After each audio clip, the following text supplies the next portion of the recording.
Okay, so today we are going to start with a new chapter, and the chapter name is probability. Okay, now probability chapter start करने से पहले I'll give you some chronology कि किस वे में हम लोग जाएंगे. The first is जिसमें हम लोग terminologies and कुछ formulas डिस्कस करेंगे. सेकेंड होगा जिसमें हम लोग इंडिपेंडेंट इवेंट्स के बारे में डिस्कस करेंगे. इसके बाद हम लोग डिस्कस करेंगे कंडीशनल प्रोबेबिलिटी. फिर हम लोग डिस्कस करेंगे इंडिपेंडेंट एंड डिपेंडेंट इवेंट.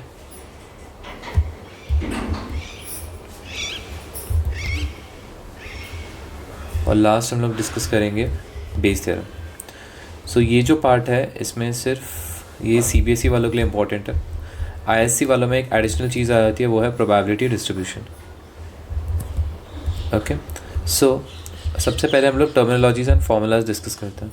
तो आई वुड रिकमेंड कि मैं जो फार्मूलाज लिखवा रहा हूँ आप उसको नोट डाउन कर लीजिए या लिख लीजिए, क्योंकि these are very important formulas जो आपको कहीं ना कहीं तो यूज़ होने वाली है. ओके, तो सबसे पहला जो फार्मूला है वो है probability of A union B, which is probability of A plus probability of B minus probability of A intersection B. Okay, clear. This is first formula. Second formula आपको पता होना चाहिए जो है probability of A dash. A dash को हम लोग लिखते हैं 1 minus P of A. Okay, अगर आप इस फॉर्मूले को ध्यान से देखोगे तो ये P of A plus P of A dash equal to 1 भी है. जो ये A डैश होता है ना, इसको हम बोलते हैं कॉम्प्लीमेंट्री इवेंट, और आप इसको ऐसे भी बोल सकते हो कॉम्प्लीमेंट ऑफ A, मतलब A को छोड़ के. Okay, clear. नेक्स्ट होता है एग्जॉस्टिव इवेंट.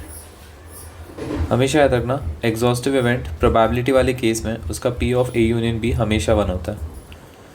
फिर होता है एक्सक्लूसिव इवेंट, जिसमें probability of A intersection B जो होगा वो 0 होता है. एक्सक्लूसिव इवेंट म्यूचुअली भी बोलते हैं इसको कहीं कहीं जगह पर, म्यूचुअली एक्सक्लूसिव या फिर इसको म्यूचुअली एग्जॉस्टिव ऐसे भी बोलते हैं. ठीक है, तो मतलब वही है कि इनमें A union B equal to 1 होगा एक्सॉस्टिव में, और A इंटरसेक्शन B 0 होगा एक्सक्लूसिव में. ओके, नेक्स्ट फार्मूला होता है P of A intersection B dash, which is equal to P of A minus P of A intersection B. और next formula होता है P of A dash intersection B, which is equal to, देखिए इसको याद कैसे करना है मैं बता देता हूँ. यहाँ पर देखिए, सबसे पहले तो देखिए यहाँ पर A के ऊपर कुछ है क्या, लाइक A डैश है क्या, नहीं है, तो यहाँ पर आप डायरेक्टली P ऑफ A लिखो. ठीक है, और फिर P of A intersection B और ये माइनस साइन. तो उसी तरह अगर मैं आपसे पूछूं P of A dash intersection B होगा तो क्या होगा. देखिए B के ऊपर कोई डैश नहीं है तो P ऑफ B लिखो, minus sign as it is, और ये फॉर्मूला हो गया. तो P of A dash intersection B क्या होगा मेरा, P of B minus P of A intersection B. Okay, clear. Now इसके अलावा कुछ देखिए इसका एक्सप्लेनेशन वाला जो पार्ट है वो एक अलग ही चीज़ है. ठीक है, वेन डायग्राम बनाकर उसको समझने के लिए मैं अभी यहाँ पर फॉर्मूलाज लिखवा रहा हूँ. बाद में वीडियोस में आपको मैं उसको इन डेप्थ बताऊँगा क्या है वो, बट अभी फ़िलहाल ये आप फॉर्मूला लिख लीजिए, क्योंकि हम कुछ क्वेश्चन सॉल्व करेंगे तो उसमें ये सब चीज़ें यूज़ होती हैं. ओके, नेक्स्ट है हमारा फॉर्मूला जिसको हम बोलते हैं डी मॉर्गन्स लॉ. हालांकि डी मॉर्गन्स लॉ हम लोग सेट में बोलते हैं उसको, बट प्रोबेबिलिटी में भी ये यूज़ हो जाता है. तो इसको हम बोलते हैं P of A union B whole dash. This is equal to P of A dash intersection probability of A dash intersection B dash. और दूसरा फॉर्मूला होता है A intersection B whole dash, तो ये हो जाएगा probability of A dash union B dash. Okay, clear. याद रखना ये जो डैश मैंने लिखा है ना, ये डैश हर जगह एप्लीकेबल होता है. हर जगह एप्लीकेबल होता है मतलब जैसे फॉर एग्जांपल अगर आप ये A union B whole dash बोल रहे हो तो आप इस पूरे चीज़ को कैसे लिख सकते हो, एक मिनट, इस पूरे चीज़ को आप लिख सकते हो 1 minus P of A union B. जैसे ये A इंटरसेक्शन B है तो आप इसको कैसे लिख सकते हो, 1 minus P of A intersection B. Okay, पूरा लिख सकते हो आप. डैश का मतलब 1 माइनस होता है हमेशा, याद रखना. ओके, सो ये दो चीज़ें आपको पता होनी चाहिए. फिर आपको देखिए अब अगर आप मान लो अगर आपको क्वेश्चन में बोला है कि A एंड B की वैल्यू दी हुई है, जैसे प्रोबेबिलिटी ऑफ A आपको 4 दिया हुआ है, 4/5 दिया हुआ है मान लीजिए, प्रोबेबिलिटी B आपको 3/7 दिया हुआ है, और आपको probability of A union B निकालना है. तो आप देखिए फॉर्मूलाज में देखिए ए यूनियन बी आपको कहाँ दिखाई दे रहा है। तो सबसे पहला जो फॉर्मूला है ए यूनियन बी का वो A plus B minus P of A intersection B है। तो मैं यहाँ पर लगा दूंगा पी ऑफ, इसको मिटा देता हूँ। सो फॉर्मूला है मेरा P of A union B equal to P of A plus P of B minus P of A intersection B. Correct. अब क्वेश्चन में क्या बोला है, क्वेश्चन में हमको पी ऑफ ए दिया हुआ है 4/5, 3/7 दिया हुआ है। अब P of A intersection B दिया है क्या, हमें नहीं दिया हुआ है, तो हम मतलब P of A union B की वैल्यू नहीं निकाल सकते। ओके, तो हमेशा याद रखना कि आपको कुछ वैल्यूज़ दी जाएगी हमेशा, जिससे आप एक वैल्यू निकाल सकते हो। या तो ए यूनियन बी की वैल्यू देंगे और ए इंटरसेक्शन बी पूछेंगे, या फिर ए इंटरसेक्शन बी देंगे और ए यूनियन बी पूछेंगे आपको। तो इस केस में क्वेश्चन में हम लोगों ने स्पेसिफिकली मेंशन किया था कि म्यूचुअली एक्सक्लूसिव है। तो म्यूचुअली एक्सक्लूसिव है तो इसका मतलब क्या होता है, देखिए डेफिनेशन क्या था म्यूचुअली एक्सक्लूसिव का, कि ए इंटरसेक्शन बी ज़ीरो है। तो यहाँ पर मेरा ये पूरा पार्ट क्या हो जाएगा, ज़ीरो हो जाएगा, तो ये निकल जाएगा। तो it's simply 4/5 plus 3/7। This is your answer. Okay, clear, fine. So this is what terminologies और फॉर्मूलाज जो हम प्रोबेबिलिटी में डिस्कस करने वाले हैं। ओके, एक बार आपको जल्दी से मैं बता भी देता हूँ इनके वेन डायग्राम्स कैसे दिखते हैं, पता होनी चाहिए आपको, क्योंकि पेपर पैटर्न चेंज हो रहा है तो वी डोंट नो पूछेंगे क्या पूछेंगे, बट देख लीजिए। अगर आपको नहीं समझ गए तो फिर आप स्किप कर सकते हैं वाला part. A intersection B dash का मतलब होता है अगर आपके पास दो सर्कल्स बनाए मैंने, इधर ए है और इधर बी है मान लीजिए, ठीक है। तो ए मतलब है ये जो मैंने ग्रीन से पार्ट शेड किया ना, ये है ए। Okay, clear. और बी डैश मतलब क्या होता है, बी को छोड़ के, तो बी को छोड़ के ये सब है, ये सब बी को छोड़ के। Okay, clear. सो अगर आप देखेंगे इसमें कौन सी कॉमन चीज़ है, तो अगर आप बहुत ध्यान से देखोगे जो आपकी कॉमन चीज़ है ना, वो ये वाली चीज़ है। देखिए ये वाला इकलौता ऐसा जगह है जहाँ पर ग्रीन लाइन भी मिल रही है और यहाँ पर पिंक लाइन भी मिल रही है। तो ये जो रीजन है ना, ये आपका है, ये वाला जो रीजन है ये आपका रीजन है A intersection B dash. Okay, but अभी हम इसको लिखेंगे कैसे, तो देखिए ये जो पूरा चीज़ है, अगर आप ध्यान से देखोगे ये पूरी चीज़ क्या है, ये पूरी चीज़ है A, this entire thing is A, minus ये वाला चीज़ क्या है, this thing is A intersection B, this is A intersection B. So वही चीज़ मैंने यहाँ पर लिखी है, A minus A intersection B. Probability लिख देना उसके आगे, उसमें कोई फ़र्क नहीं पड़ता। Okay, similarly A dash intersection B का भी आपका वैसे ही होगा। अब एक बार डी मॉर्गन्स लॉ भी समझ लेते हैं क्या होता है, डी मॉर्गन्स लॉ कैसे वर्क करता है। सो यहाँ पर मैं एक वेन डायग्राम बना देता हूँ, ठीक है। यहाँ पर मैंने बना दिया, यहाँ पर मैंने बना दिया ऐसा, ये है आपका वेन डायग्राम, ठीक है। This is A, this is B. So A union B क्या होगा आपका, ए यूनियन बी होगा ये चीज़ जो मैंने ग्रीन से शेड किया, ये है आपका ए यूनियन बी। ओके, अब ए यूनियन बी डैश क्या होगा, उसको छोड़ के, तो उसको छोड़ के कौन सी जगह है, ये सब चीज़ें, देखो ये सब चीज़ें, this is A union B dash, ठीक है। अब दिस, अभी ए यूनियन बी का होल डैश इज़ दिस, ठीक है। तो यहाँ पर इन लोगों ने ये वाली बात की, 1 मिनट में बिठाता हो, 1 मिनट, जस्ट अ सेकेंड, ये है। ओके, तो ये जो मैंने पिंक से शेड किया, ये ए और ये बी है, ए यूनियन बी डैश जो मैंने पिंक से शेड किया है वो।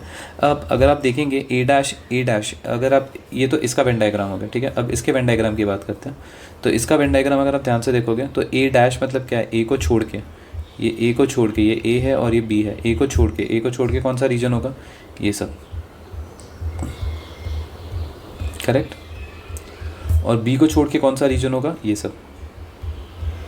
तो अगेन अगर आप इसमें नोटिस करोगे जो इंटरसेक्टिंग, जो कॉमन रीजन है, अगर आप बहुत ध्यान से देखोगे जो आपका कॉमन रीजन है वो ये वाला रीजन है, देख रहे हो ये वाला, ये जो पूरा रीजन दिख रहा है आपको, ये जहाँ पर मैं ब्लू पेन से मार्क कर रहा हूँ, ये है आपका common reason.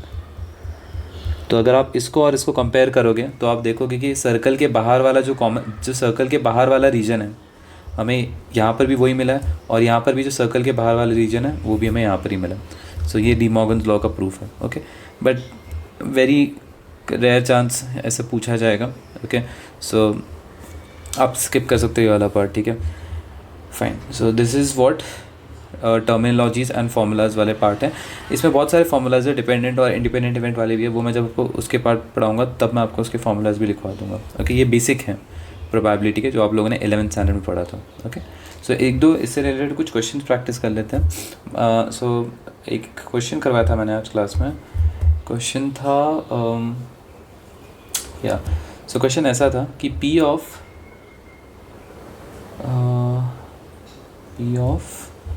A dash intersection B is 3/5 P of, okay that was, अच्छा ठीक है, एक मिनट मैं आपको दूसरा क्वेश्चन दे देता हूँ, ये वाले के लिए आपको इंडिपेंडेंट पता होना चाहिए। ठीक है, एक क्वेश्चन ले लेते हैं। मान लीजिए आपके पास है P of A union B is equal to 4/5 और P of A dash union B dash is 7/10। P of B आपको दिया हुआ है विच इज़ 2/5 और आपको P ऑफ A निकालना। ठीक है, तो पहले तो आप गिवन में देखिए, गिवन में आपसे आप जितना गिवन में जो भी चीज़ें उससे आप जितने फॉर्मूलाइज यूज़ कर सकते हो आप वो पहले यूज़ कर लो। मतलब P A यूनियन B आपको पता है क्या होता है, क्या होता है P A यूनियन B, वो होता है P of A plus P of B minus P of A intersection B होता है। ठीक है, ये यूज़ कर दिया मैंने। ओके, तो मैं यहाँ पर 4/5 डाल देता हूँ। यहाँ पर मैं लिख दूँगा P of A plus P of B का वैल्यू 2/5 है, वो भी मैं यहाँ पर डाल दूँगा और ये हो जाएगा P of A intersection B। Clear, छोड़ देते हैं यहाँ पर।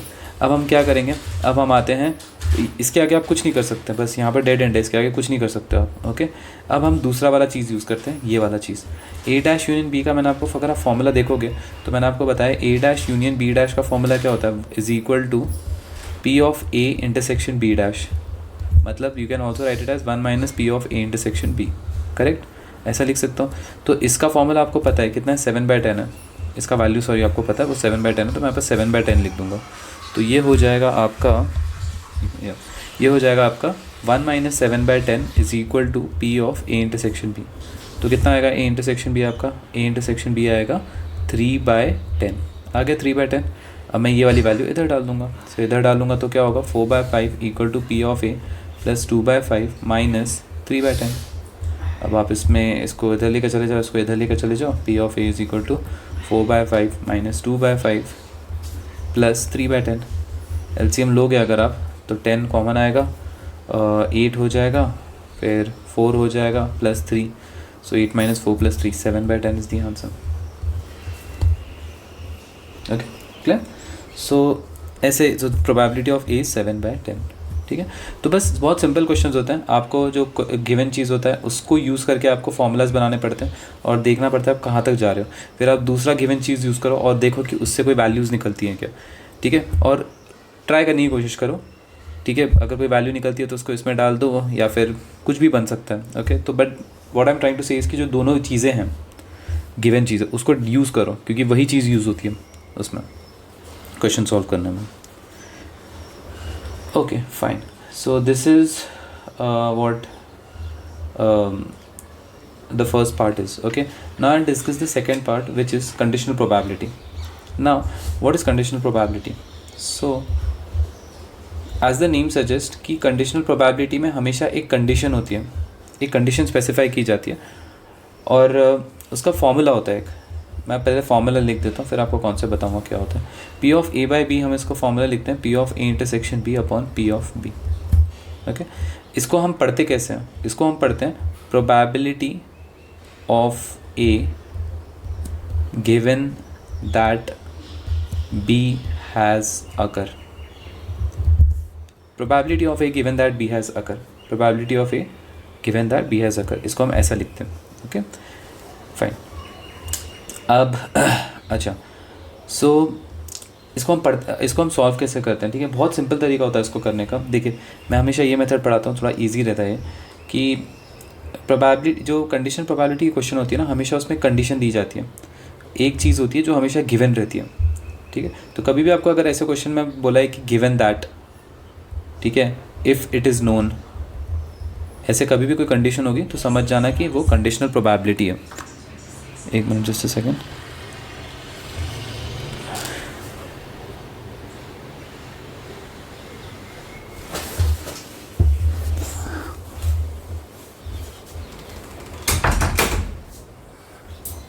So probability, okay, so given that, if it is known that, कभी भी ऐसे कुछ वर्ड्स यूज़ हो रहे हैं तो समझ जाना कि इसमें कंडीशनल प्रोबेबिलिटी यूज़ हो रहा है। अब हम करते क्या हैं इसमें, तो इसमें आप दो स्टेटमेंट्स बनाते हो, पहले भी लिखते हो A और फिर दूसरा लिखते हो B। ओके। ए में आप हमेशा याद रखना फाइंड वाली चीज़ें लिखते हो और बी में आप याद रखना आप हमेशा गिवन वाली चीज़ें लिखते हो। जैसे मैं आपको एक एग्जांपल बताता हूँ। मान लो एक क्वेश्चन बोला है मैंने आपको कि अ डाई इज़ थ्रोन ट्वाइस, आपने एक डाइस को 2 बार थ्रो किया हुआ, और sum is observed to be 7, what is the conditional probability, what is the conditional probability that number 2 has appeared at least once। ठीक है, क्लियर क्वेश्चन आपको समझ में आ गया। एक डाइस है, उसको आपने 2 बार फेंका हुआ है, sum is observe to be 7, what is the conditional probability that number 2 has appeared at least once. तो अभी हम इसमें करेंगे क्या, देखो सबसे पहले तो देखो आपको एग्जाम पॉइंट ऑफ व्यू से मैं आपको बता रहा हूँ कैसे लिखते हैं। आप पहले एक स्टेटमेंट, आप एक पहले लिखते हो इवेंट ए और दूसरा इवेंट लिखते हो बी, इवेंट ए और इवेंट बी। ए में आपको वो चीज़ें लिखनी है जो फाइंड करनी है। तो आपको क्या फाइंड करनी है, आपको फाइंड करनी है what is the condition probability number 2 has appeared at least one, number 2 कम से कम एक बार आया, नंबर 2 कम से कम एक बार आया। तो क्या क्या लिख सकते हैं आप, क्या क्या प्रोबेबिलिटी होगी कि नंबर 2 एक बार आया, सैम्पल स्पेस। सो 2 सबसे पहले 1 2 लिखेंगे, फिर 2 1 2 2 2 3 2 4 2 5 2 6, फिर मैं 3 2 लिख सकता हूँ, 4 2 लिख सकता हूँ, 5 2 लिख सकता हूँ, और लास्ट में लिखूँगा मैं 6 2। क्लियर। अब बी क्या है, बी में हम क्या लिखते हैं, गिवन चीज़ लिखते हैं। तो क्या है मेरा गिवन, मेरा गिवन है a dice thrown twice and it sum is observe to be 7। तो ये जो sum is observe to be 7 ना, ये गिवन चीज़ है। तो मैंने यहाँ पर आपको बोला था given that, if it is known that, या जो भी चीज़ें आपको पता रहती है वो होता है आपका, वहाँ पर हमेशा कंडीशनल प्रोबेबिलिटी यूज़ करते हैं। तो यहाँ पर लकीली उन लोगों ने बोला है कंडीशनल प्रोबेबिलिटी, तो डरने की ज़रूरत नहीं है। बट अगर मान लो अगर कंडीशनल नहीं होता, ऐसा होता what is the probability that number 2 has appeared at least one, तो भी ये कंडीशनल ही होता, क्योंकि ये वाली जो चीज़ है ये चीज़ आपकी गिवन है, और ये वाली जो चीज़ है ना, ये जो मैंने पिंक से हाईलाइट किया, ये है आपका फाइंड वाला पार्ट। ठीक है, तो हमेशा याद रखना एक फाइंड और एक गिवन, हमेशा ये 2 चीज़ें होती है कंडीशनल प्रोबेबिलिटी में।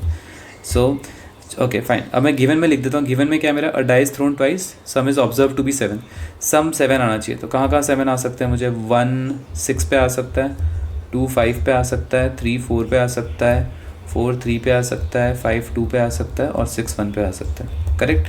अब फॉर्मूला के हिसाब से we know that A upon B होता है ना, मैंने बताया था ना यहाँ पर, देखिए प्रोबेबिलिटी ऑफ ये A अपॉन बी। ओके, तो हमेशा याद रखना जो फाइंड करना होता है वो ऊपर रहता है, और जो गिवन चीज़ होती है वो हमेशा नीचे रहती है। ये फाइंड वाली चीज़, ये गिवन वाली चीज़। FG याद रखना, FG forgive, FG like that, something like that. ठीक है, so right fine. So P of A intersection B whole upon probability of B। अब आप देखो A और B में कॉमन क्या है, A इंटरसेक्शन B मतलब कॉमन चीज़ होती है। इंटरसेक्शन का मतलब कॉमन होता है, याद रखना। ठीक है, कभी भी ये देखो, ये सिंबल का मतलब होता है इंटरसेक्शन, मतलब कॉमन चीज़, और ये चीज़ का मतलब होता है यूनियन, मतलब टोटल। ओके, जैसे अगर मैं एग्जांपल बता देता हूँ, A B है, 2 3 5 है, और 3 4 है, तो इसमें कॉमन चीज़ क्या है, तो A इंटरसेक्शन B अगर मैं पूछूंगा तो इसमें कॉमन चीज़ A की है, तो वो होगा 3। बट अगर मैं A यूनियन B की बात करूँ तो पूरा कंबाइन हो जाएगा, 2 3 5 4 लाइक दैट। ठीक है, सो इन दोनों में कॉमन चीज़ क्या है, आइडेंटिफाई करते हैं। सो कॉमन है इन दोनों में 2, ये एक है, नहीं सॉरी ये नहीं है, सॉरी 2 5 कहाँ गया, ये एक चीज़ कॉमन है, और ये चीज़ कॉमन है। तो 2 चीज़ें कॉमन है। ठीक है, मैं यहाँ पर लिख देता हूँ 2। ओके, अब प्रोबेबिलिटी का क्वेश्चन है, ये प्रोबेबिलिटी है ना, तो 2 तो नहीं लिख सकते आप, क्योंकि प्रोबेबिलिटी कभी भी मोर देन 1 नहीं होता है, इट्स ऑलवेज बिटवीन 0 to 1। तो ये 2 अपॉन होगा, और ऐसा नंबर होगा जो 2 से बड़ा है, तो वो कौन सा, तो यहाँ पर हम क्या लिखेंगे। तो देखिए आपको क्वेश्चन में क्या बोला है, अ डाइस थ्रोन ट्वाइस, तो समझने की कोशिश कीजिए। आप एक डाई को 2 बार थ्रो करो, या 2 डाई को 1 बार थ्रो करो, मतलब एक ही है, सैम्पल स्पेस 36 ही आएगा। दोनों इक्वल चीज़ें होती हैं, 1 डाई को 2 टाइम्स, या 2 डाई को 1 time, they both mean the same thing. तो इसका एक डाई को 2 बार थ्रो किया हुआ है, तो उसका सैम्पल स्पेस क्या होता है 36, तो ये हो जाएगा 2/36। ठीक है, होल अपॉन कितने, बी में देखो कितने हैं, तो और प्रोबेबिलिटी ऑफ बी, तो बी में कितने हैं तुम्हारे, 1 2 3 4 5 6, 6/36। तो आपका आंसर कितना आएगा 2/6 विच इज़ 1/3। ओके देखो यार ये चीज़ है ना, ये चीज़ मैंडेटरी होती है, दिखाना ज़रूरी होता है वरना मार्क्स कट होते हैं। ठीक है, अगर आप नहीं लिखते तो भी 2/6 1/3 से आंसर आ जाता, बट ये 36 दिखाना ज़रूरी होता है। ठीक है, okay fine. So this is what conditional probability के क्वेश्चंस लुक लाइक। अभी अब मान लो अगर क्वेश्चन में मैं थोड़ा सा चेंज कर देता, अगर क्वेश्चन में बोला जाता कि जैसे यहाँ पर dice thrown time sum is observe to be 7 और व्हाट इज़ द प्रोबेबिलिटी। अब मान लो ये चीज़ गिवन होती और ये चीज़ फाइंड होती, जैसे given that the number 2 has appear at least 1, what is the probability that the sum is observe to be 7। तो कुछ नहीं होता उसमें, आपका उस सिचुएशन में क्या हो जाता, ये जो बी वाला जो चीज़ है ना, ये हो जाता आपका फाइंड वाला और ये हो जाता गिवन वाला। तो चेंज यहाँ पर आ जाता, बस फॉर्मूला में उल्टा हो जाता, ये P of B by A हो जाता। तो ये हो जाता P of B intersection A whole upon P of A. तो देखो बी इंटरसेक्शन ए और ए इंटरसेक्शन बी मतलब सेम ही होता है, कोई फ़र्क नहीं है दोनों में, दोनों एक ही चीज़ है। तो दोनों में कॉमन चीज़ तो वही आएगी 2/36, बट हाँ ए चेंज हो जाएगा। अब ए क्या होगा तुम्हारा, कितना ए 1 2 3 4 5 6 7 8 9 10 11, तो कितना होगा ये 11/36। तो ये कट होकर तुम्हारा आंसर कितना आएगा 2/11। Okay clear. सो ऐसे ही टाइप के क्वेश्चंस पूछे जाते हैं, 2 मार्क्स के लिए जनरली पूछे जाते हैं। ओके एक और टाइप के क्वेश्चंस देख लेते हैं। इससे कभी कभी डायरेक्ट क्वेश्चंस भी आते हैं, जैसे P of A is equal to 3/8 है, P of B is equal to 1/2 है और P of A intersection B आपको दिया हुआ है 1/4। So probability of A dash upon B dash और probability of B dash upon A dash आपको find करना। Okay clear. सो बड़ा सिंपल क्वेश्चन है, P of A dash upon B dash क्या होगा आपका, P of A dash intersection B dash whole upon P of B dash, because ये formula है हमारा। अब आपको पता है डैश का मतलब क्या होता है, 1 माइनस पी ऑफ बी होता है, और A dash intersection B dash का फॉर्मूला अगर आपको ध्यान होगा तो वो होता है P of A union B का होल डैश, जिसको आप लिख सकते हो 1 minus P of A union B whole upon 1 minus P of B. Okay so P of A union B आपको नहीं दिया हुआ है तो आपको निकालना पड़ेगा। कैसे निकालते हैं हम, आपको पता है ए यूनियन बी का फॉर्मूला क्या होता है, A plus B minus A intersection B होता है। सो यहाँ पर हम ए का वैल्यू लिखेंगे 3/8, बी का वैल्यू लिखेंगे 1/2 और ए इंटरसेक्शन बी का वैल्यू 1/4। इसको आप सॉल्व करो, वो वैल्यू आपकी यहाँ पर आएगी, यहाँ पर आएगी, और 1 माइनस पी ऑफ बी कितना है 1/2 है। इसको आप सिंप्लीफाई करो, you will get the answer. मैं एक बार करके दिखा देता हूँ फिर भी। 4 यहाँ पर 4 हो जाएगा, यहाँ पर 2 और यहाँ पर 2 हो जाएगा। So that's 8, 3 + 4 - 2 that's 7 - 2 5/8। Okay so यहाँ पर आएगा 5/8। अब आप एलसीएम लो, 8 - 5 कितना होता है 3/8 होल डिवाइडेड बाय 1/2। सो ऊपर जाएगा तो कितना हो जाएगा 6/8 which is 3/4। This is your answer. Similarly आप ये वाला एक बार ट्राई कीजिएगा एज ए होमवर्क। मैं इसका आंसर बता देता हूँ, इसका आंसर आएगा आपका 3/5 आएगा। इसको ट्राई कर लेना एक बार। Clear fine. सो एक फॉर्मूला लिखवा देता हूँ विच विल हेल्प यू। ठीक है, शॉर्टकट है, आपको हेल्प कर लेगा। कि याद रखना कि कभी भी अगर आपके पास P of A dash upon B है तो इसको आप 1 minus P of A upon B भी कर सकते हो। This is a direct formula, P of A dash upon B equal to 1 minus P of A by B. Okay clear fine. So एक और क्वेश्चन डिस्कस कर लेते हैं।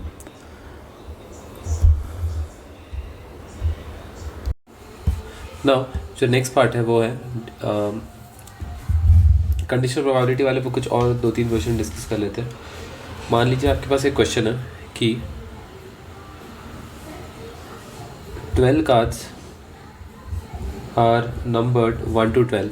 ठीक है, they are placed in box, are placed in a box mixed thoroughly. ठीक है,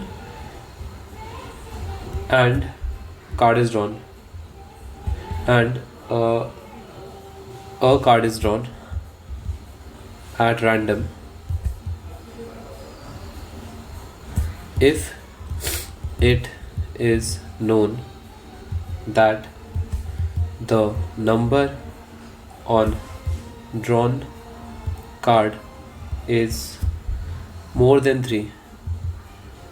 ठीक है, then find probability it is a even number. Okay ये क्वेश्चन है आपके पास, बोला है कि 12 कार्ड है और 12 कार्ड में नंबर्स लिखे हैं 1 to 12, उनको एक बॉक्स के अंदर प्लेस किया गया. ओके और बॉक्स को थॉरली मिक्स कर दिया गया. बॉक्स में जो कार्ड्स रखे हो उसको थॉरली मिक्स कर दिया गया और एक कार्ड निकाला. If it is known that, तो यहाँ पर देखिए क्वेश्चन में if it is known that, तो ये वाली जो चीज़ है वो गिवन चीज़ है. अब क्या है गिवन आपके पास? गिवन है number on drawn card is more than 3. तो ये जो पार्ट है ना आपका, ये जो ग्रीन में लिखा हुआ है, ये है आपका गिवन. और फाइंड क्या करना है आपको? Find the probability that it is a even number. तो ये फाइंड करना है आपको. तो आप क्या करोगे? ए और बी. फॉरगिव, ए मतलब एफ और बी मतलब जी. एफ मतलब फाइंड. तो अब सारे फाइंड वाली चीज़ें ए में लिख दोगे. तो क्या फाइंड करना है? Even number. 12 कार्ड है, 12 कार्ड में इवन नंबर कौन कौन से होते हैं? 2, 4, 6, 8, 10, 12. और बी में क्या है? गिवन चीज़. क्या गिवन चीज़ है? More than 3. सो मोर देन 3 मतलब मोर देन 3 है तो 3 इंक्लूड नहीं होगा इसमें. 4, 5, 6, 7, 8, 9, 10, 11, 12. ओके मोर देन 3 मतलब 3 नहीं होगा, 3 से ज़्यादा होगा. ओके सो हम क्या करेंगे? फॉर्मूला क्या होता है? ए अपॉन बी होता है. सो इसका फॉर्मूला क्या है? P of A intersection B whole upon P of B. तो दोनों में कॉमन चीज़ क्या है? दोनों में कॉमन है 4, 6, 8, 10 और 12. कितने चीज़ें? 1, 2, 3, 4, 5. सो यहाँ पर 5 अपॉन कितने कार्ड्स है total? 12 whole divided by B कितना है? 1, 2, 3, 4, 5, 6, 7, 8, 9. 9 अपॉन 12. तो आपका आंसर क्या होगा? 5 upon 9. This is your final answer. Okay clear? So बहुत बेसिक क्वेश्चंस होते हैं इसको करने के लिए. Okay fine. एक और क्वेश्चन डिस्कस कर लेते हैं. क्वेश्चन ऐसा है कि आपके पास एक टेस्ट क्वेश्चन बैंक है, बहुत फेमस क्वेश्चन है, एनसीईआरटी का है. एक क्वेश्चन बैंक है आपके पास और इसमें 300 इजी ट्रू और फॉल्स क्वेश्चन है. ओके 200 डिफ़िकल्ट ट्रू और फॉल्स है, 500 इजी एमसीक्यू है और 400 डिफ़िकल्ट एमसीक्यू. ये क्वेश्चन बैंक में ऐसे है, ट्रू और फॉल्स और एमसीक्यू है. जो ट्रू और फॉल्स है उसमें 300 इजी है, 200 डिफ़िकल्ट है, 500 इजी एमसीक्यू और 400 डिफ़िकल्ट एमसीक्यू. क्वेश्चन है if a question is selected at random what is the probability it will be easy question. Okay given that it is MCQ. ठीक है question बहुत straight forward है. आप देख सकते हैं यहाँ पर गिवन दैट चीज़ वाली चीज़ है, कंडीशनल प्रोबेबिलिटी है. तो अगेन मैं यहाँ पर दो चीज़ें बनाऊंगा. सबसे पहले मैं लिखूंगा ए और फिर मैं लिखूंगा बी. ए में फॉरगिव एफ और इधर आएगा जी. तो एफ में फाइंड, क्या फाइंड करना है आपको फाइंड करना है what is the probability that it will be easy question. Easy question ये है आपका फाइंड करने वाली चीज़. तो इजी क्वेश्चंस कितने हैं आपके? 300 इजी ट्रू और फॉल्स है. देखिए ना क्वेश्चन में लिखा है 300 इजी ट्रू और फॉल्स और क्या है 500 इजी एमसीक्यू. ठीक है मैं सिर्फ यहाँ पर इजी वाले पार्ट कर रहा हूँ क्योंकि इजी लिखा हुआ है ना. तो इजी ये भी हो सकता है, ये भी हो सकता है. और बी में क्या आपका आएगा? गिवन चीज़. क्या है आपकी गिवन चीज़? एमसीक्यू होना चाहिए. तो एमसीक्यू यहाँ पर है आपका. तो मैं क्या लिखूँगा? 500 इजी एमसीक्यू. ओके और 400 डिफ़िकल्ट एमसीक्यू. क्लियर है यहाँ तक? ओके अच्छा अब हम क्या करेंगे? अब हम एज पर द फॉर्मूला क्या है हमारा? P of A upon B is equal to P of A intersection B upon P of B. तो देखिए दोनों में कोई कॉमन क्या है? ए और बी में कॉमन क्या है? 500 इजी एमसीक्यू ये कॉमन है. तो वो ऊपर आ जाएगा 500. क्लियर? 500. अब 500 ऊपर आ गया डिवाइडेड बाय कितने बी है? 500 प्लस 400 तो ये हो जाएगा 900. ओके आप अच्छा अब आप बोलोगे सर इधर अपॉन में क्या रहेगा? तो देखिए टोटल क्वेश्चंस कितने हैं टोटल क्वेश्चंस? 300 200 500 और 400. सो 1400 1400 आपके टोटल क्वेश्चन है. तो 500 में से 1400 और 900 में से 1400 तो वो कट होके 5/9 आएगा आपका आंसर. ये और ये कट हो जाएगा, 2 0 कट हो जाएंगे, 5/9 इज द आंसर. क्लियर? तो बस ऐसे बहुत बेसिक क्वेश्चन पूछे जाते हैं कंडीशनल प्रोबेबिलिटी में। कंडीशनल प्रोबेबिलिटी में बस आपको आइडेंटिफाई करना आना चाहिए कि कौन सा क्वेश्चन कंडीशनल प्रोबेबिलिटी का है और कौन सा। एक और मैं आगे आपको एक चीज़ पढ़ाऊंगा जिसको हम बोलते हैं बेस थ्योरम। ओके, एक और क्वेश्चन प्रैक्टिस कर लेते हैं कंडीशनल प्रोबेबिलिटी का, last question, then will go to dependent and independent event. Okay, so let's discuss this question. So question है कि एक डाइस है, उसको हमने डाइस थ्रोन 3 टाइम्स। आपका जो ए है वो है 4 अपीयर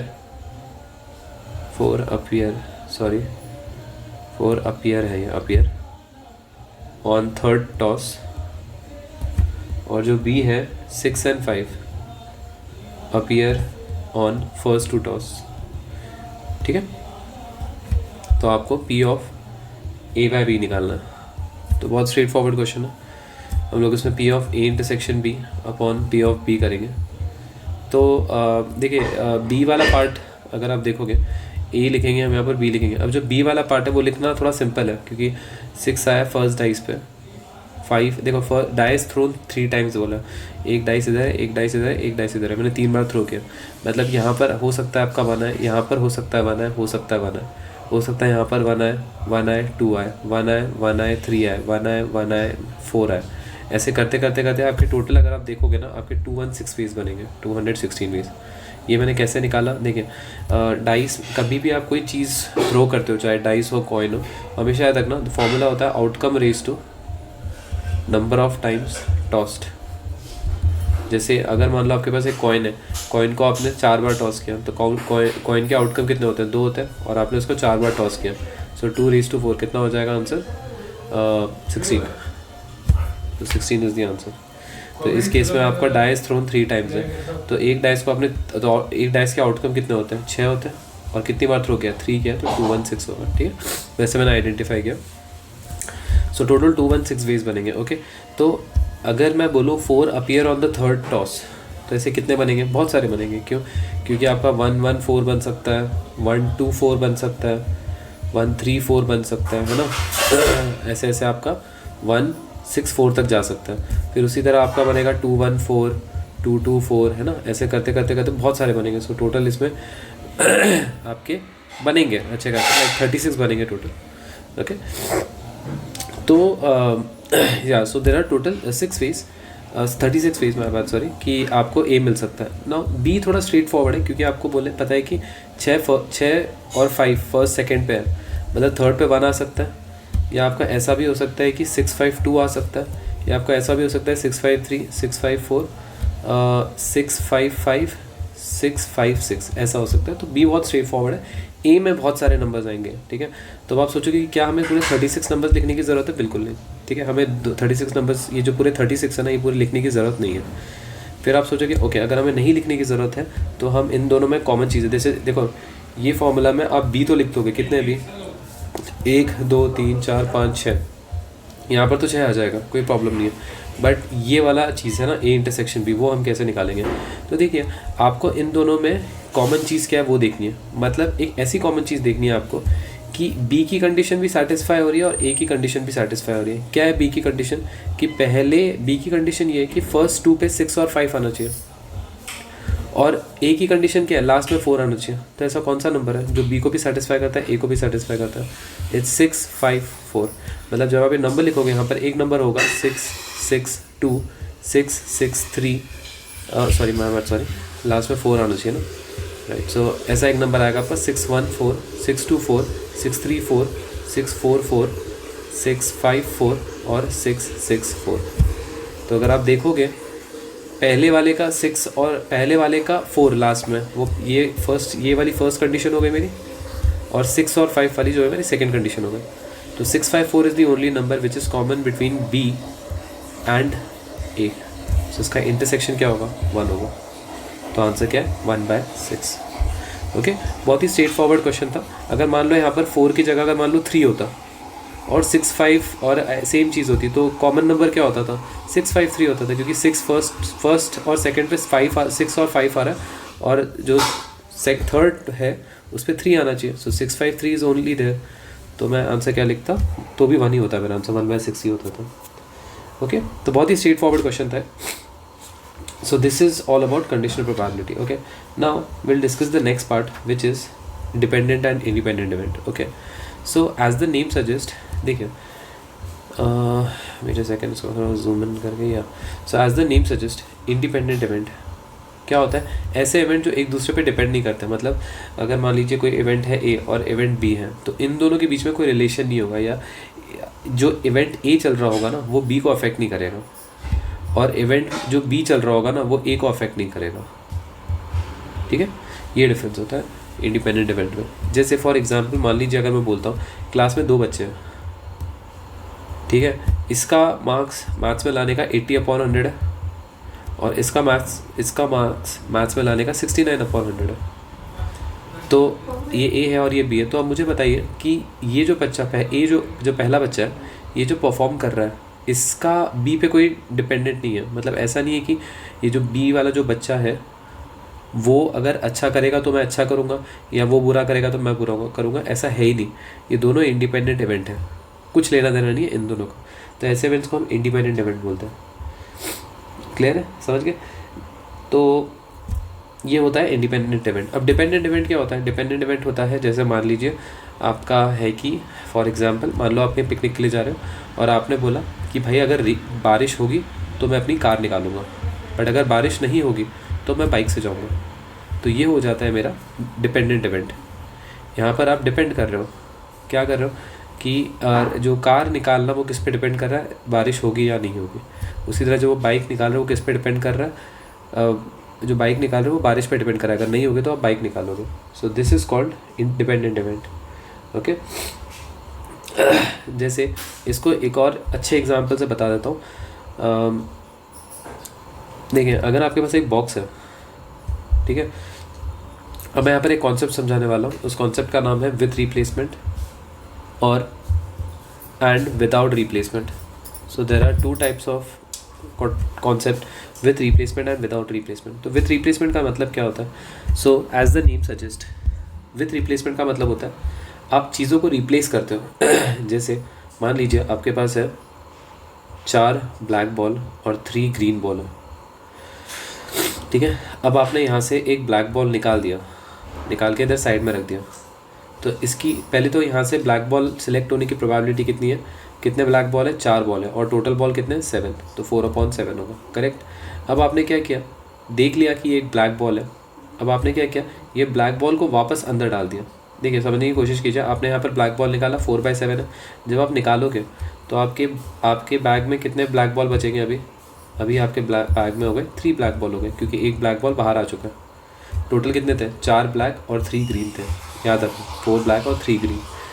अभी आपने एक ब्लैक बॉल निकाल दिया तो टोटल 3 कितने बच गए? 3 बॉल और 3 ग्रीन बच गए. अब आपने क्या किया, आपने देखा कि ब्लैक बॉल है और आपने ये बॉल को वापस अंदर डाल दिया.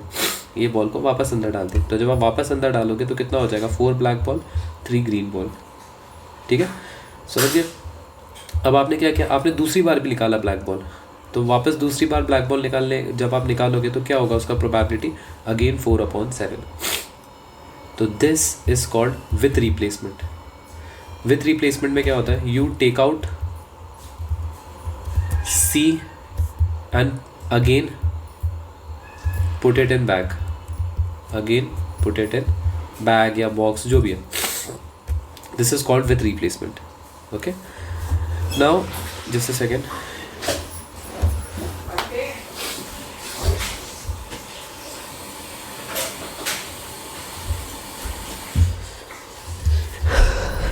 Sorry. So this is called with replacement. Now जो नेक्स्ट पार्ट है that is called without replacement. अब विदाउट रिप्लेसमेंट का मतलब क्या होता है? So as the name suggest, in without replacement what you do is, same situation ले रहा हूँ मैं. 4 ब्लैक और 3 ग्रीन है. 4 ब्लैक और 3 ग्रीन है. अब आपने क्या किया, एक ब्लैक बॉल निकाल दिया. तो उसकी प्रोबेबिलिटी कितनी है ब्लैक बॉल आने की? It is 4/7. Correct. Black ball निकालने की कितनी है? 4/7. जब आप यहाँ से एक ब्लैक बॉल निकालोगे तो अभी आपके बॉक्स में कितने ब्लैक बॉल बचेंगे? 3 ब्लैक और 3 ग्रीन बचेंगे. करेक्ट, समझ गए? ओके. अब विदाउट रिप्लेसमेंट में आप क्या करते हो ना, जो बॉल आपने निकाला है ना, आप उसको अंदर नहीं डालते, आप उसको उठा के इधर साइड में रख देते हो. साइड में रख देते हो. ठीक है, मतलब आपने बॉक्स में से एक ब्लैक बॉल निकाला, देखा कि वो ब्लैक है और आपने साइड में रख दिया उसको. ओके, डब्बे के अंदर नहीं, साइड में रख दिया, ठीक है। विथ रिप्लेसमेंट हम लोग क्या कर रहे थे, विथ रिप्लेसमेंट में हमने देखा ब्लैक बॉल है, देख लिया ब्लैक बॉल है, फिर वापस अंदर डाल दिया। इसमें नहीं, इसमें आपने निकाला और इधर साइड में रख दिया बस, ठीक है। अब आप वापस ब्लैक बॉल निकाल रहे हो, ठीक है, समझ, यहाँ तक समझ गए, क्लियर है। अब आपने देख लिया ब्लैक बॉल है तो उसकी प्रोबेबिलिटी 4/7 हो गई। अब सेकेंड अटैम्प्ट में मान लीजिए आप दूसरा अटैम्प्ट भी मतलब एक और बार आपको बॉल निकालना है, आपने वापस बॉल निकाला, तो अभी ब्लैक बॉल आने की पॉसिबिलिटी कितनी है, 3 टोटल बॉल कितने, 6। मान लीजिए 3/6 हो गया, समझ गए। और आपने निकाल कर इधर वापस इसको साइड में रख दिया, यहाँ पर नहीं, यहाँ पर इसको, यहाँ पर आपने इसको वापस साइड में रख दिया, क्लियर है, ठीक है। फिर अभी कितने बॉल बचे, अभी आपके पास बचे हैं 2 ब्लैक 3 ग्रीन। अब आप वापस ब्लैक बॉल निकालोगे तो कितना आएगा, 2/5। तो अगर मैं इनकी प्रोबेबिलिटी बोलूँ, अगर मान लो मैं पूछूँ what is the probability of drawing 3 black ball without replacement, तो क्या होगा, पहले आपने 4/7 आया, फिर आपने बॉल निकाल के साइड में रख दिया। अब कितने ब्लैक बॉल बचे, 3 ब्लैक बॉल बचे, सो 3/6 हो गया, इनटू आपने उसको निकाल के साइड में रख दिया। अब 2 ब्लैक बॉल बचे, वापस आपने ब्लैक बॉल निकाला तो कितना होगा, 2/5। This is your final answer. So this is the concept of without replacement. Okay, so जो विदाउट रिप्लेसमेंट वाले क्वेश्चंस होते हैं ना, हमेशा याद रखना, दे आर डिपेंडेंट इवेंट्स। ये डिपेंड करते हैं, मतलब देखिए इसका जो प्रोबेबिलिटी है, आई मीन या आप ऐसा बोल सकते हो, ये जो बी वाले का, ये जो सेकंड वाला जो प्रोबेबिलिटी है ना, मैं जो हाईलाइट कर रहा हूँ, देखो ब्लू से मैं हाईलाइट कर देता हूँ, इसका जो प्रोबेबिलिटी है, इसका ये डिपेंड करता है इस पर, समझ गए। सिमिलरली इसका जो प्रोबेबिलिटी है, वो डिपेंड करता है इस पर, क्लियर, समझ गए। So these are called dependent event. So हमेशा याद रखना, विदाउट रिप्लेसमेंट वाले questions are always dependent event, and जो विथ रिप्लेसमेंट वाले जो क्वेश्चंस होते हैं, they are always independent event. Clear, so I hope you have understood the difference between dependent and independent event. Okay, now ये समझने के बाद अभी I will tell you how to like थेरॉट, ये तो हमने समझ लिया क्या होता है। ओके, नाउ फॉर्मूला वाइज में अगर हम समझे, सो देखो डिपेंडेंट इवेंट मतलब ऐसे इवेंट होते हैं जैसे P of A intersection B है, सो P of A into P of B, अगर ये कंडीशन सेटिस्फाई कर रही है तो इसको हम बोलते हैं इंडिपेंडेंट इवेंट, ठीक है। बट अगर आपकी कंडीशन सेटिस्फाई नहीं हो रही है, जैसे P of A intersection B is not equal to P of A into P of B, तो बहुत ही कॉमन सेंस वाली चीज़ है, इसी को हम बोलेंगे डिपेंडेंट इवेंट, क्लियर है। Okay fine, so this is dependent and independent event का डेफिनेट फॉर्मूला होता है बेसिकली।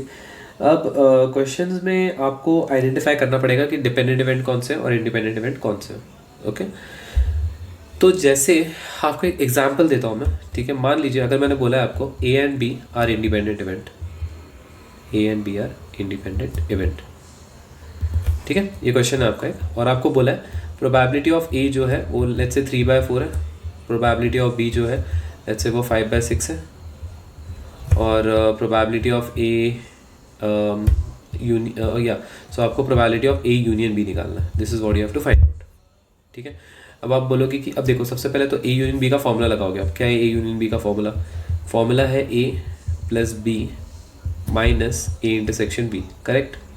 अब P ऑफ A कितना है, 3/4 है, P ऑफ B कितना है, 5/6 है। अब आप बोलोगे ओ वेट अ सेकंड, मेरे पास A इंटरसेक्शन B तो है ही नहीं, और अगर आपने देखा होगा मैंने पहले बताया था कि आपको दो चीज़, मतलब या तो ये चाहिए या तो आपको A इंटरसेक्शन B चाहिए, कुछ तो चाहिए। तो अगर आप क्वेश्चन को ध्यान से पढ़ोगे, ये जो एक इंपॉर्टेंट लाइन है, ये क्या है, ये बोल रहा है A और B इंडिपेंडेंट इवेंट है, मतलब आपका ये कंडीशन सेटिस्फाई होगा, A intersection B is equal to A into B। मतलब ये जो आपका A इंटरसेक्शन B है ना, उसकी जगह आप क्या लिख सकते हो, PA इंटू PB लिख सकते हो। तो ये क्या हो जाएगा आपका PA union B equal to 3/4 plus 5/6 minus P of A into P of B। अब कितना है आपका P of A into P of B, 3/4 plus 5/6 minus 3/4 into 5/6। इसको आप सॉल्व करोगे and you'll get the answer. I don't know इसका answer क्या आएगा। देखो मैंने रैंडमली वैल्यूज़ लिए, सो मे बी शायद answer, maybe I am just assuming कि मे बी शायद आंसर नेगेटिव में आ सकता है। ओके, अगर नेगेटिव में आया तो समझ जाना कि मैंने कुछ वैल्यूज़ गलत लिए, बट कॉन्सेप्ट आपका जो है वो यही रहेगा कि A इंटरसेक्शन B कभी भी रहेगा तो आपको उसको A इंटू B लिखना पड़ता है। ओके, आएगा क्या, बट 18 प्लस 20/24 माइनस नहीं आएगा, हाँ नहीं आएगा नेगेटिव, मैं सही वैल्यू लिया, 38 माइनस 15/24 दैट्स 23/24, या So this is the value of A union B. Okay, fine. So I hope you're clear between dependent independent event and with replacement and without replacement. Okay, so अगर आपको ये समझ में आ गया, so कुछ question discuss कर लेते हैं हम लोग. ओके, अच्छा, अगर आपके पास मान लीजिए ऐसा है P ऑफ, जैसे मैंने आपको बताया कि अगर आपका A इंटरसेक्शन B है तो आप नॉर्मली दिमाग लगाओगे कि PA इंटू PB होता है. आपके पास अगर B और इंटरसेक्शन C है तो आप नॉर्मली इसमें बोलोगे कि PB PC है. बट अगर आप मान लो आपके पास अगर 3 है तो भी कोई डरने वाली बात नहीं है. ये PA होगा, ये PB होगा और ये PC होगा. समझ गए? तो बहुत बेसिक चीज़ है ना. ओके, अब कुछ क्वेश्चन डिस्कस करते हैं इससे रिलेटेड. ठीक है, देखिए, मान लीजिए आपको क्वेश्चन में बोला है कि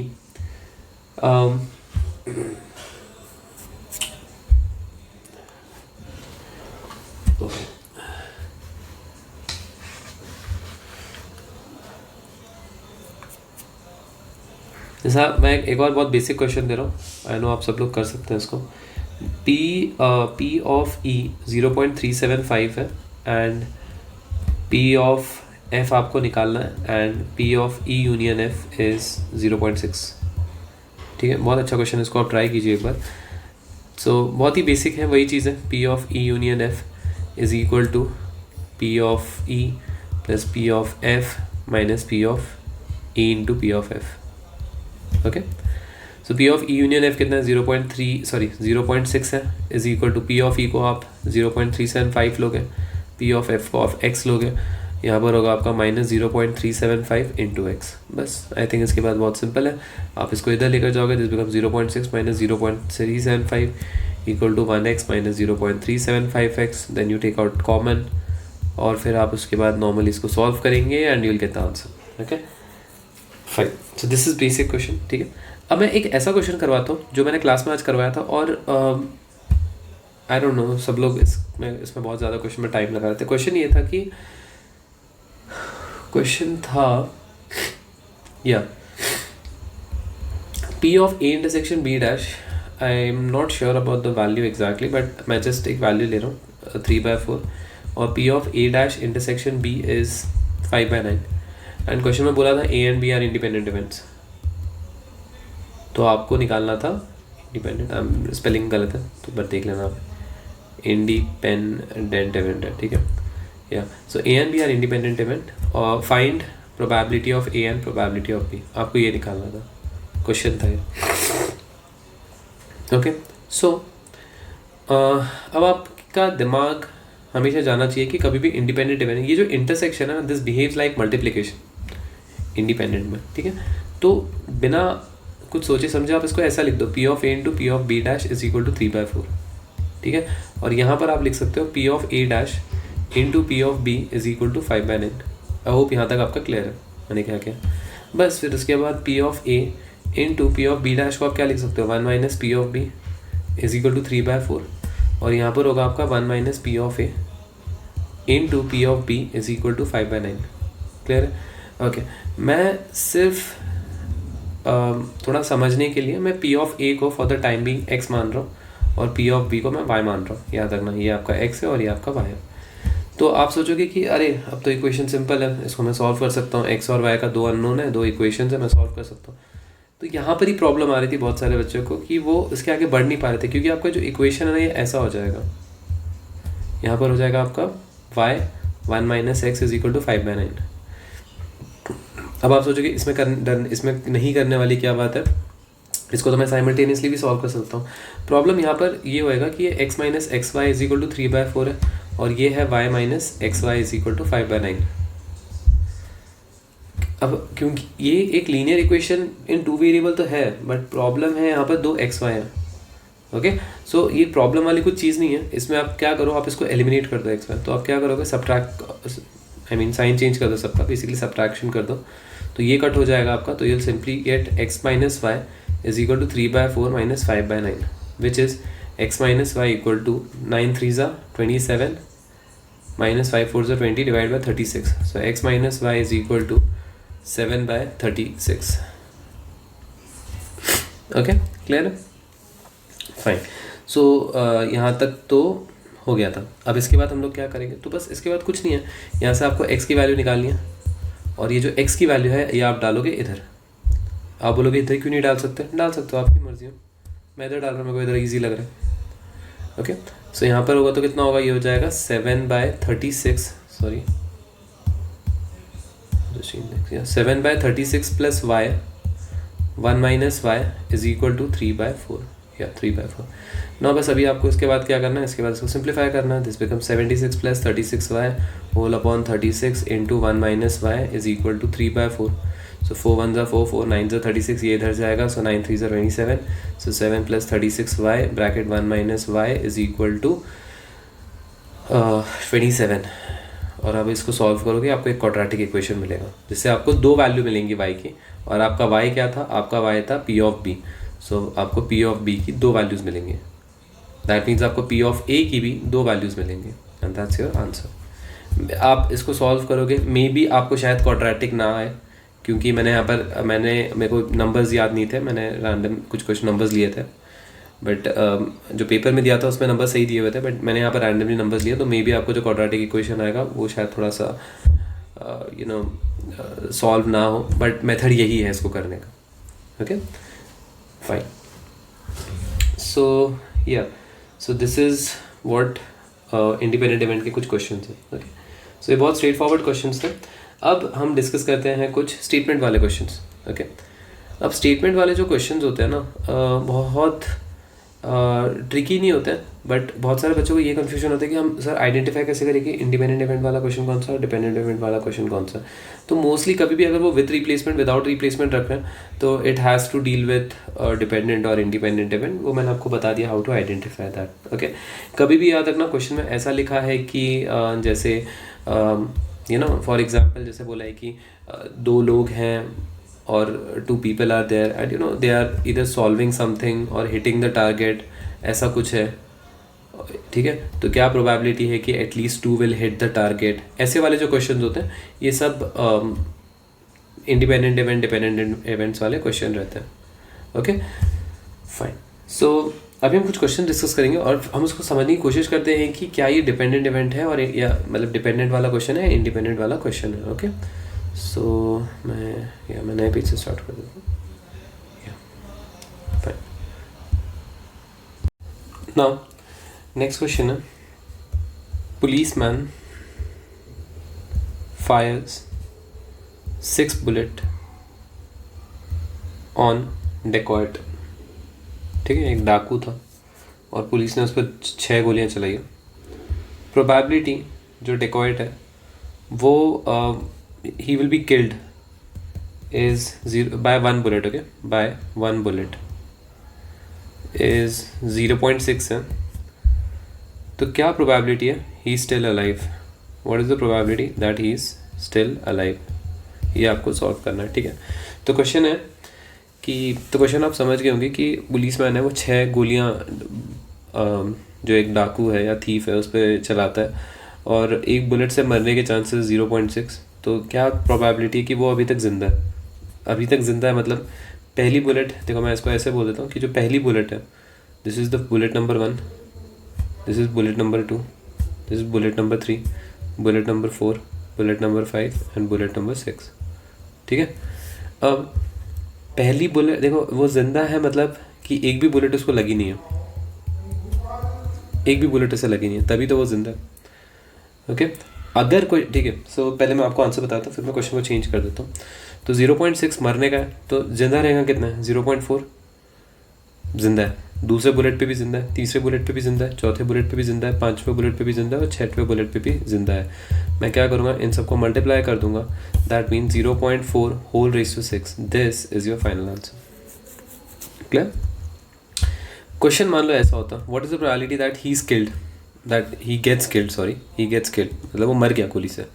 अब आपको ये नहीं पता है कि कौन सा गोली से मरा है वो, पहले से, दूसरे से, तीसरे से, चौथे से, पांचवे से। तो यहाँ पर चीज़ें थोड़ी सी वियर्ड हो जाती हैं। तो यहाँ पर आपको क्या करना पड़ेगा, देखिए हो सकता है कि वो पहली गोली से नहीं मरा बट दूसरी गोली से मर गया, या ये भी हो सकता है कि वो पहली गोली से नहीं मरा, दूसरी से भी नहीं मरा। अच्छा मैं स्टार्टिंग से बता देता हूँ आपको, ठीक है। हो सकता है कि वो पहली गोली से मर गया उसने गोली चलाई और वो पहली गोली से ही मर गया वो बंदा, तो इस पे मर गया वो, तो वो कितना हो जाएगा, मरने का कितना है, मरने का है 0.6, तो 0.6 लिखूँगा मैं, प्लस अब हो सकता है कि वो पहले पे नहीं मरा बट दूसरे पे मर गया, तो पहले पे नहीं मरने का कितना है 0.4 है, और मरने का कितना है 0.6, प्लस अब ऐसा भी हो सकता है कि वो पहले पे नहीं मरा, दूसरे पे नहीं मरा बट तीसरे पे मर गया, मतलब 0.4 इंटू 0.4 इंटू 0.6, प्लस वापस आप ऐसे इसका निकालोगे, इस पे नहीं मरा है बट इस पे मर गया, तो 0.4 इंटू 0.4 इंटू 0.4 इंटू 0.6, प्लस फिर आप इसका भी निकालोगे जो हो जाएगा, और इस पे मर गया, ऐसे आप करके सबका निकालोगे, तो 0.4 इंटू 0.4 इंटू 0.4 इंटू 0.4 इंटू 6, और आपका मान लो इस पे भी मर गया, और इस पे नहीं मरा वो, तो 0.4 इंटू 0.4 इंटू कितने 5 है ना, सो 0.4 into 0.4 into 0.4 into 0.4 into sorry मैं यहाँ पर 0.6 होगा, और यहाँ पर इंटू 0.6 कितने हैं, 1 2 3 4 और 5, करेक्ट। सो ये आपका जो भी है इसको आप फाइनल कर देना, ये आपका आंसर होगा। अगर क्वेश्चन हो जाता है probability that he gets killed. Okay clear, fine. So ये एक टाइप का क्वेश्चन को आपको बताना था। ओके फाइन, हम एक और क्वेश्चन डिस्कस करेंगे इसमें, ठीक है। सो क्वेश्चन ऐसा है कि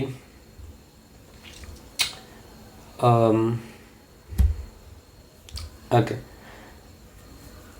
द प्रोबेबिलिटी ऑफ ओके, अभी इसमें बहुत ही इंपॉर्टेंट पार्ट डिस्कस करते हैं जो बहुत लोगों को कन्फ्यूजन होता है उसमें, ठीक है, बहुत ज़्यादा। वो है एटलीस्ट क्या होता है, एटमोस्ट क्या होता है ना, और एटमोस्ट वन, एटलीस्ट वन, ये क्या होते हैं बेसिकली, इसमें मतलब क्या होता है इसका। तो पहले तो समझने की कोशिश कीजिए, जो वर्ड होता है एटलीस्ट, इसका मतलब होता है कम से कम। अगर हमको इसको सिंपल वर्ड्स में बोलना है इंग्लिश में, वो हो जाएगा मिनिमम। और जहाँ तक हम एटमोस्ट की बात करते हैं वो होता है ज़्यादा से ज़्यादा, मतलब सिंपल वर्ड्स में समझना है तो ये हो जाएगा मैक्सिमम। जैसे फॉर एग्जांपल मान लीजिए मैं बोलता हूँ कि क्लास में लेट्स सपोज कैसे बताऊँ आपको, एक एग्जांपल ले लेते हैं ठीक है। एक क्लास है, ओके, और मैं चाहता हूँ कि एक क्लास में मिनिमम, या एक टीम है, चलिए मान लो एक टीम बना लेता हूँ मैं, ठीक है। उस टीम में मान लीजिए मैं बोलता हूँ कि टोटल टीम में आपके पास टोटल 11 प्लेयर्स है मान लीजिए, ओके 11 प्लेयर्स है, और ये मैंडेटरी है कि जो 5 प्लेयर्स हैं वो नॉर्थ ईस्ट के होने चाहिए, ठीक है। 5 प्लेयर्स नॉर्थ ईस्ट के होने चाहिए, और minimum 3 players, minimum 3 players let's say मैं बोलता हूँ साउथ के होने चाहिए। तो इसका मतलब क्या होता है, इसका मतलब होता है कि 5 प्लेयर्स नॉर्थ ईस्ट के तो मैंडेटरी है, तो मैंने जो टीम बनाऊंगा 11 प्लेयर्स की, इधर मैं नॉर्थ ईस्ट, यहाँ पर भी एक नॉर्थ ईस्ट के प्लेयर है, यहाँ पर भी एक नॉर्थ ईस्ट का प्लेयर है, यहाँ पर भी एक नॉर्थ ईस्ट का प्लेयर है, यहाँ पर भी एक नॉर्थ ईस्ट का प्लेयर है।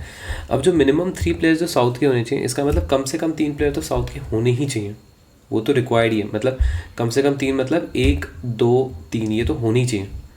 अब मिनिमम का मतलब होता है कि ये 3 तो मैंडेटरी है, उससे ज़्यादा रहे तो भी चलेगा, मतलब कितने आपके ये 5 हो गए, 5 6 7 8 हो गए, 9 10 11 ये भी चल सकता है, समझ गए।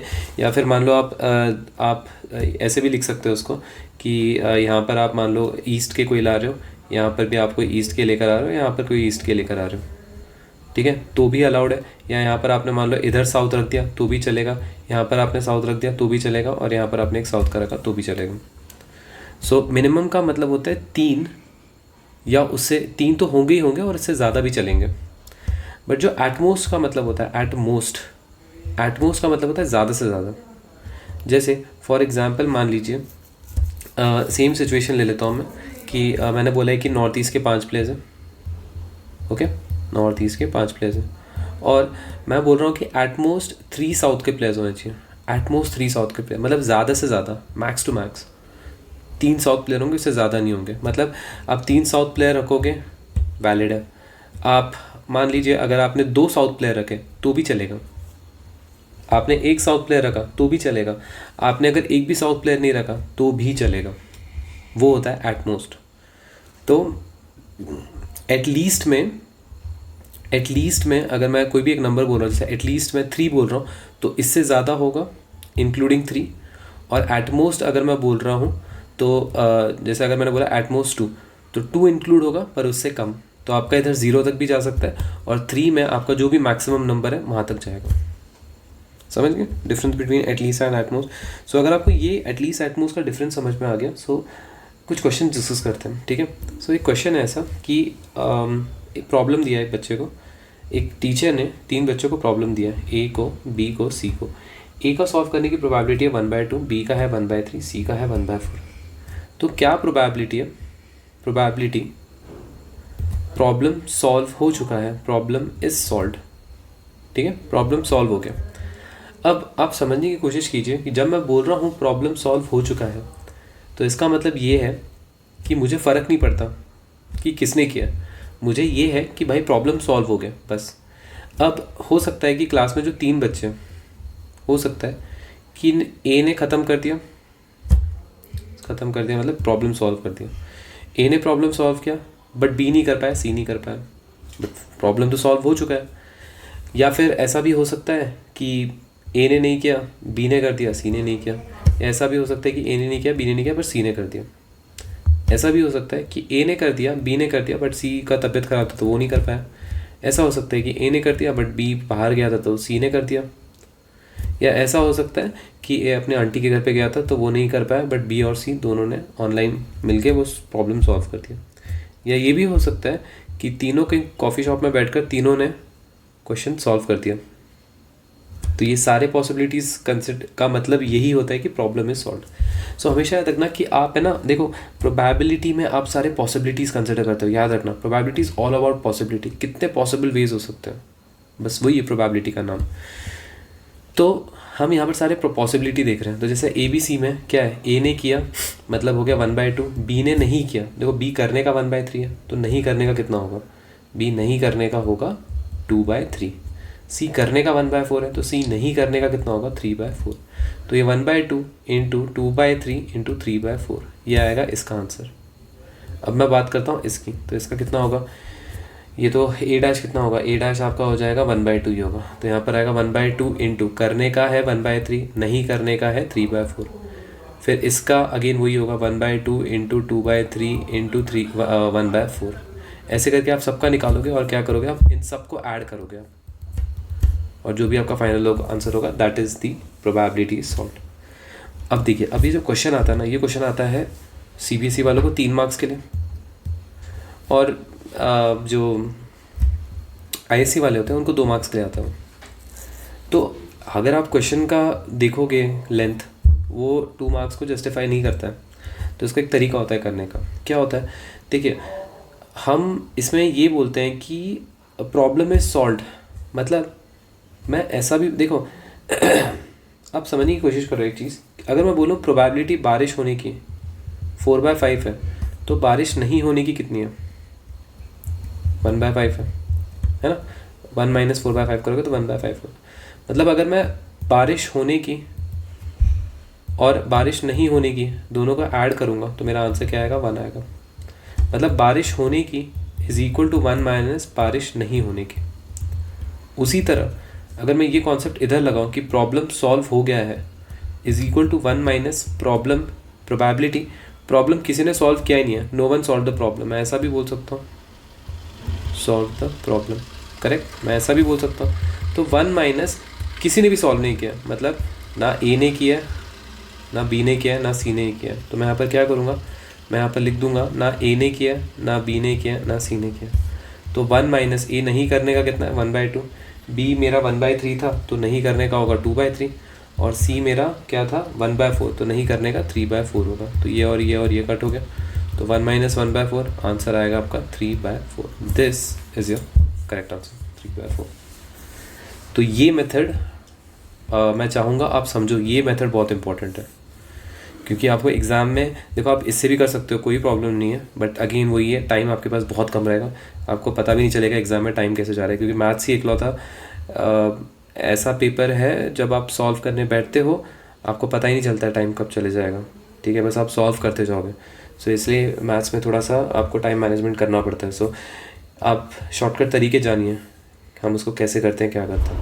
ओके, अब ये जो क्वेश्चन है ना यहाँ पर, probability that the problem is solve, इसको लिखने का एक और तरीका, क्वेश्चन मतलब एक और वे में इसको फ्रेम कर सकते थे। क्वेश्चन ऐसा पूछ सकते थे, what is the probability that at least one of them solve the problem, at least one of them solves the problem।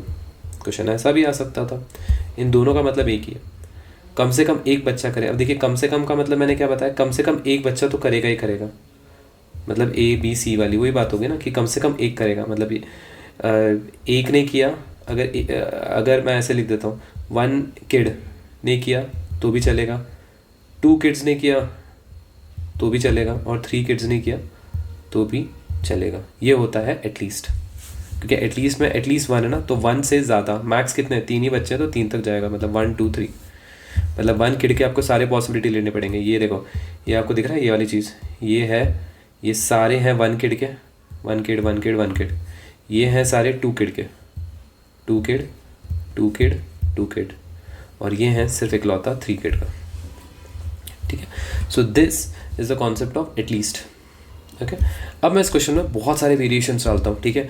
मान लीजिए क्वेश्चन में अगर ऐसा बोलते हैं कि what is the probability that at least 2 of them solve the problem, 2 of them solve problem. अगर ऐसा होता तो मैं क्या बोलूँगा, 2, कम से कम 2 करेंगे और उससे ज़्यादा भी चलेगा। अब है ही किड, अब कितने बच्चे, 3 ही बच्चे, सो 2 और 3, मतलब मैं लिखूंगा इधर ए बी सी, कम से कम 2 बच्चे करेंगे, कम से कम 2 बच्चे करेंगे, मतलब ए ने किया, बी ने किया, सी ने नहीं किया, या फिर ऐसा हो सकता है ए ने किया, बी ने नहीं किया, सी ने कर दिया, या फिर ऐसा हो सकता है इन दोनों ने किया, या ऐसा हो सकता है इन तीनों ने कर दिया। बस यही पॉसिबिलिटीज़ बनेंगे और क्या। तो इसमें आप 1 माइनस ऐसा कुछ नहीं कर सकते हो, ठीक है। वो 1 माइनस वाला तभी यूज़ होता है जब आपका एटलीस्ट रहता है, वैसा टाइप में रहता है, तभी आप उसको यूज़ करते हो। तो बस इसमें आप बहुत सिंपली कर दोगे ना, आपको आ जाएगा। इसके बाद इसमें कुछ मुश्किल मेरे को लग नहीं रहा है। ये हो जाएगा आपका 1/2 इंटू 1/3 इंटू नहीं करने का कितना है 3/4, फिर इसका 1/2 इंटू नहीं करने का 2/3 इंटू करने का 1/4, और इसका कितना होगा आपका, इसका हो जाएगा आपका 1/2 इंटू 1/3 इंटू 1/4, और इसका कितना होगा आपका, तीनों ने कर दिया ना, तो 1/2 इंटू 1/3 इंटू 1/4। बस अब इन तीनों के आंसर्स निकालो, प्लस इसका आंसर निकालो, प्लस इसका आंसर निकालो, प्लस इसका आंसर निकालो, प्लस इसका आंसर निकालो, सबको ऐड कर दो, you'll get the answer। Okay, so this is called at least 2 of them solve the problem. So हमने एटलीस्ट 1 देख लिया, एटलीस्ट 2 देख लिया। जो एटलीस्ट 3 होता है ना, अगर क्वेश्चन में मान लो ऐसा बोलता है प्रोबेबिलिटी ऑफ एट लीस्ट 3, तो 3 या उससे ज़्यादा, अब मैक्सिमम ही 3 ही है, तो इसमें क्या होगा आपका ABC, मतलब आपको क्या करना है, ये जो आपकी प्रोबेबिलिटी है 1 2 3, ये 1/2 इंटू 1/3 इंटू 1/4, इनको मल्टीप्लाई करना है बस, ठीक है, क्लियर। अच्छा, क्वेश्चन में अगर एट मोस्ट होता तो क्या करते हैं, जैसे मान लीजिए अगर आपको बोलते हैं व्हाट इज़ द प्रोबेबिलिटी, या वो आपको दिख रहा है क्वेश्चन है ना, या मैं मिटा दूँ थोड़ा सा, थोड़ा ईजी हो जाएगा ना आपको समझने में, या नहीं तो यहाँ पर लिख देता हूँ, ये बेटर रहेगा। या so probability at most 2 of them solves the problem, 2 of them solves the problem। अब 2 एट मोस्ट है तो मतलब 2 या 0 तक, ठीक है, 2 या उससे कम मतलब 0 तक जाएगा, मतलब 2 और 1, 2 और 1 मतलब आपके पास A है, B है, C है, मतलब 2 बच्चे करेंगे, एक बच्चा करेगा,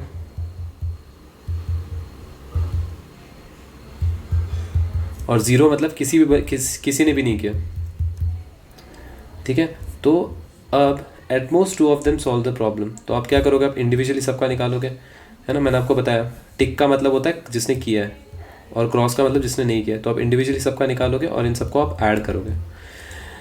अब इसमें एक और तरीका ये है कि at most 2 of them solve the problem का मतलब होता है कि मतलब कम से कम 2 लोगों ने सॉल्व किया है, तो मैं कम से कम 2 लोगों ने सॉल्व किया, तो मैं इसमें क्या करूँगा, मैं इसको ऐसा भी बोल सकता हूँ कि this is equal to 1 minus probability of everyone solves a problem, मतलब 1 माइनस सब ने प्रॉब्लम सॉल्व कर दिया, तो उससे क्या होगा, उससे 1 माइनस जितने भी लोगों ने प्रॉब्लम सॉल्व किया है वो है A B C, मैं इन तीनों को मल्टीप्लाई कर दूंगा, तो 1 माइनस कितना है मेरा 1/2 1/3 1/4, सो 1/2 इंटू 1/3 इंटू 1/4, तो मेरा आंसर कितना आएगा 4 से 12 1 माइनस 1/24, तो आंसर कितना आएगा मेरा 23/24।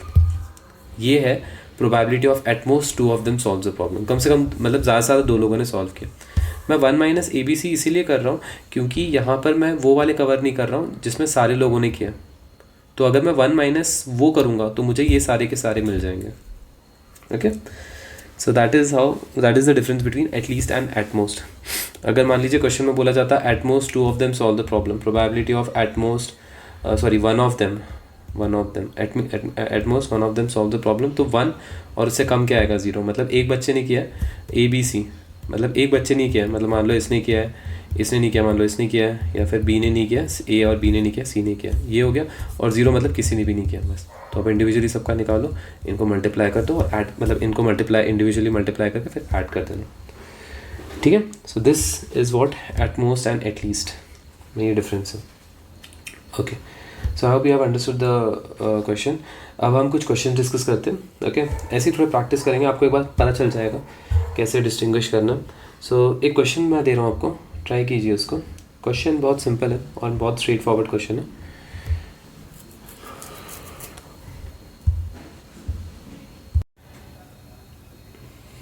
सो देर आर 3 अर्न्स ABC, ठीक है, 3 अर्न है ABC। अर्न का मतलब होता है एक वेसल है या यूटेंसिल है, समथिंग लाइक दिस, पतीला टाइप मान लो आप। एक ये A है, ये B है, ये C है। A में 4 रेड और 3 ब्लैक बॉल्स हैं, B में 5 रेड और 4 ब्लैक बॉल्स हैं, और C में 4 रेड और 4 ब्लैक बॉल्स हैं। One ball is drawn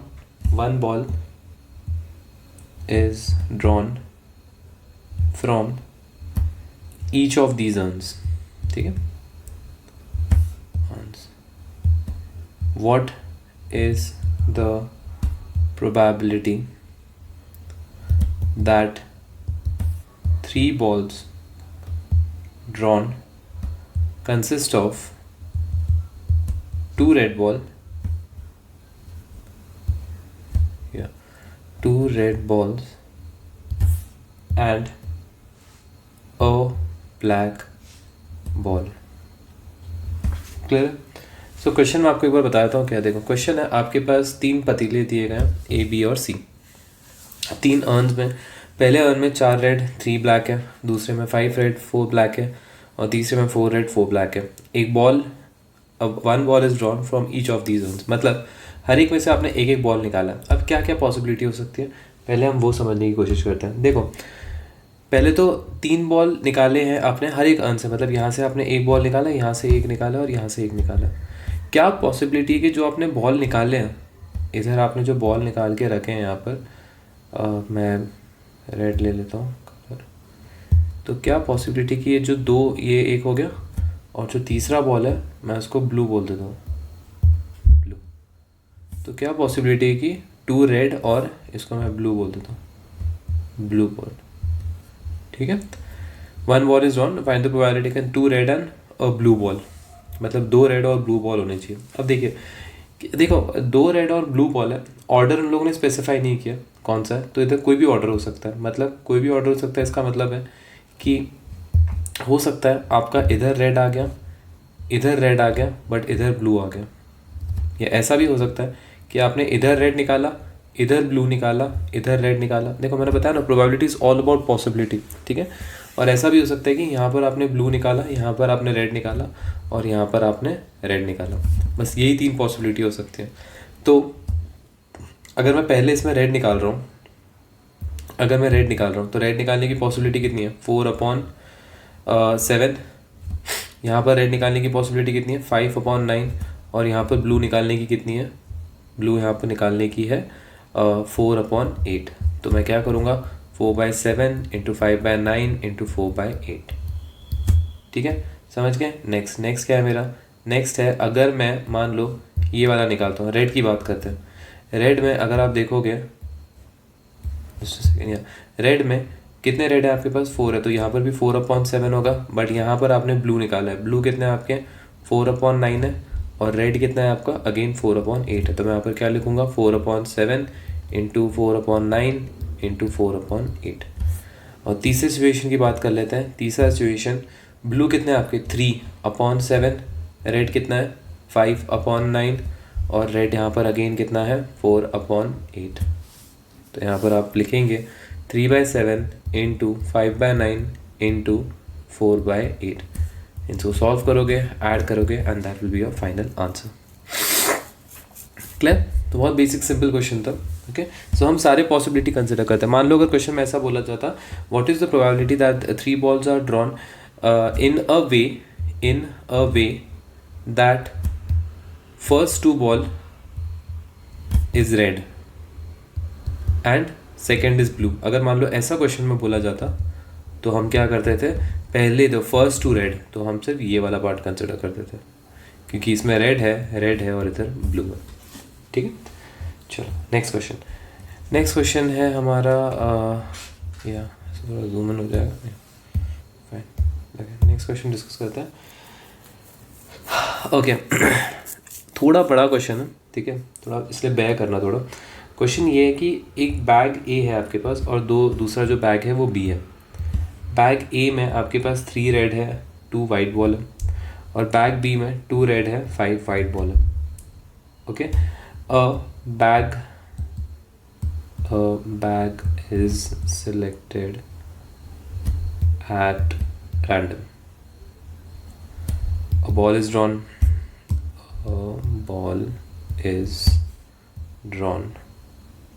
and put into other bag. Then a ball is drawn from second bag.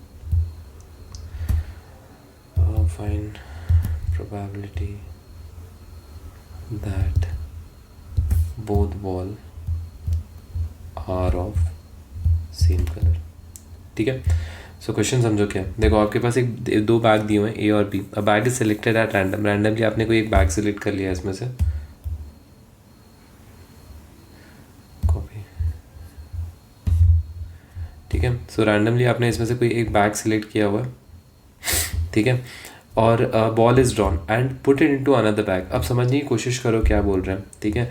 देखो क्वेश्चन बहुत सिंपल है इनका। इन लोगों ने स्टार्टिंग में क्या बोला है कि आपने इसमें से कोई एक बैग को चूज़ किया, तो आपने मान लो, जस्ट हम लोग फॉर द टाइमिंग अज्यूम करें कि आपने ए सिलेक्ट किया। अब 2 बैग में से एक बैग, अगर आप एक बैग सिलेक्ट करते हो तो उसकी प्रोबेबिलिटी होती है 1/2 1/2, ठीक है। मान लो आप ए के पास चले गए, ठीक है, आप ए के पास चले गए। अब आपने एक बॉल निकाला, ठीक है, आपने बॉल निकाला और आपने बॉल निकाल के इस बैग के अंदर डाल दिया, समझ गए। और फिर जैसे ही आपने यहाँ से बॉल निकाल कर इसके अंदर डाला, फिर आपने यहाँ से एक बॉल निकाला, समझ गए मैंने क्या किया। तो क्वेश्चन ये है कि ये सिचुएशन है, is drawn from the then, ठीक है। तो a bag is selected at random, a ball is drawn and put into another bag. यहाँ से आपने बॉल निकाला, इसको इसके अंदर डाल दिया, और फिर यहाँ से आपने एक बॉल निकाला। तो यही बोला।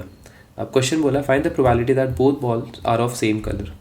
मतलब अगर मान लीजिए आपने यहाँ पर रेड बॉल को ट्रांसफ़र किया है, एक मिनट मैं इसको थोड़ा इससे बता देता हूँ।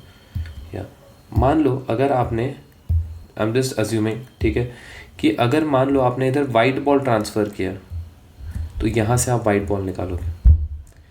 या फिर सेम कलर बोला है तो मैं वाइट पॉसिबिलिटी कंसिडर करूँगा, या तो वाइट भी हो सकता है या तो वो रेड भी हो सकता है। आपने यहाँ से यहाँ पर रेड ट्रांसफ़र कर दिया और यहाँ से आपने रेड बॉल निकाला, तो उसकी हमें पॉसिबिलिटी निकालनी, ठीक है। तो वेल देखो क्वेश्चन समझने की कोशिश करो, इसमें क्या बोला है यहाँ पर। Okay that is one part.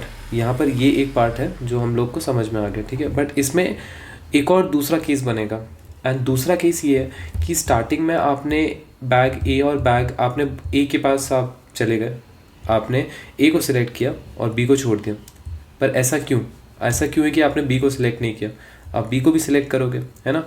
तो जब आप बी को सिलेक्ट करोगे तो 3 रेड 2 वाइट है यहाँ पर और 2 रेड 5 वाइट है, ठीक है।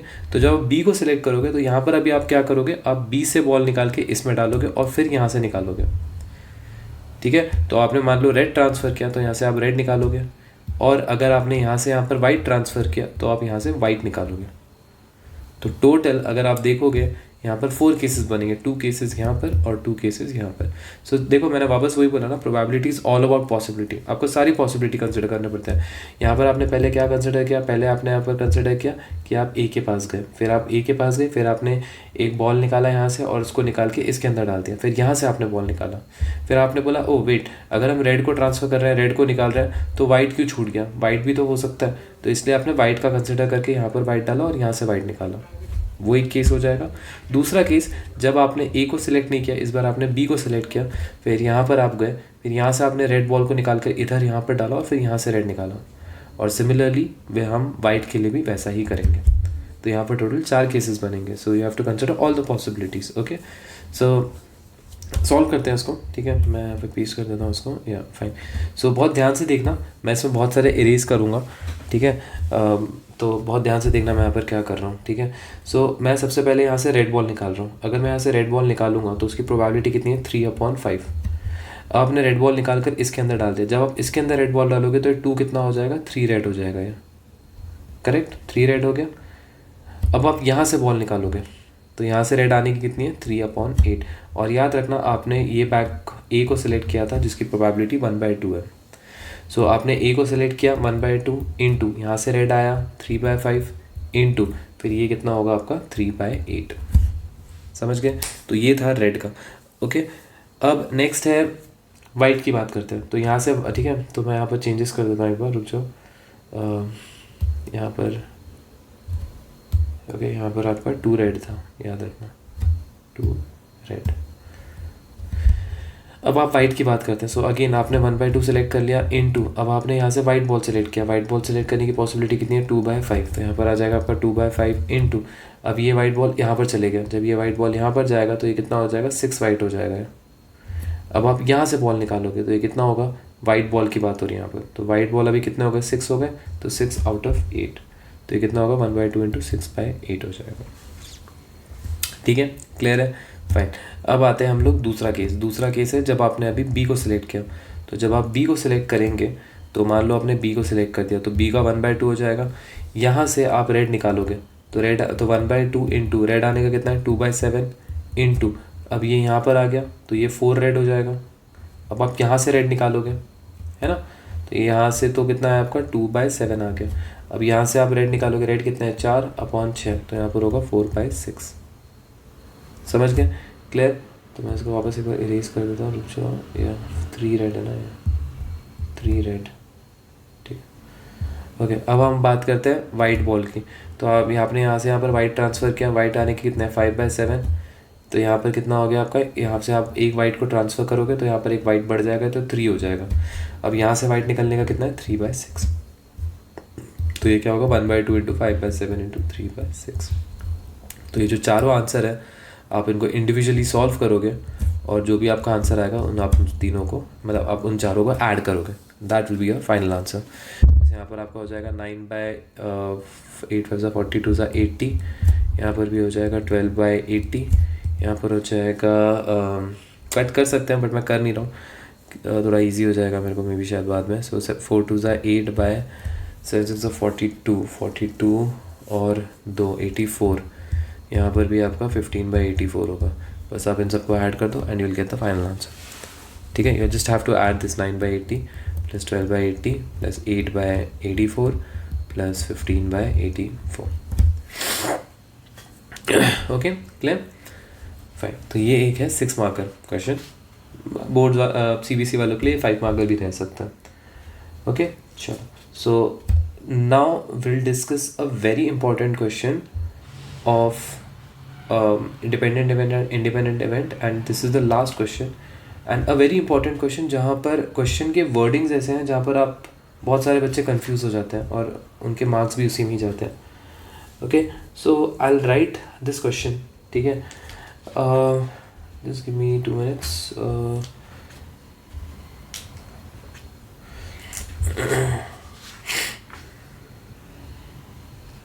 Okay. I'm so sorry. This is not the last question. I think this will be the second last question. क्योंकि मेरे को एक और ऐसा क्वेश्चन मिला है जो बहुत important है. Okay.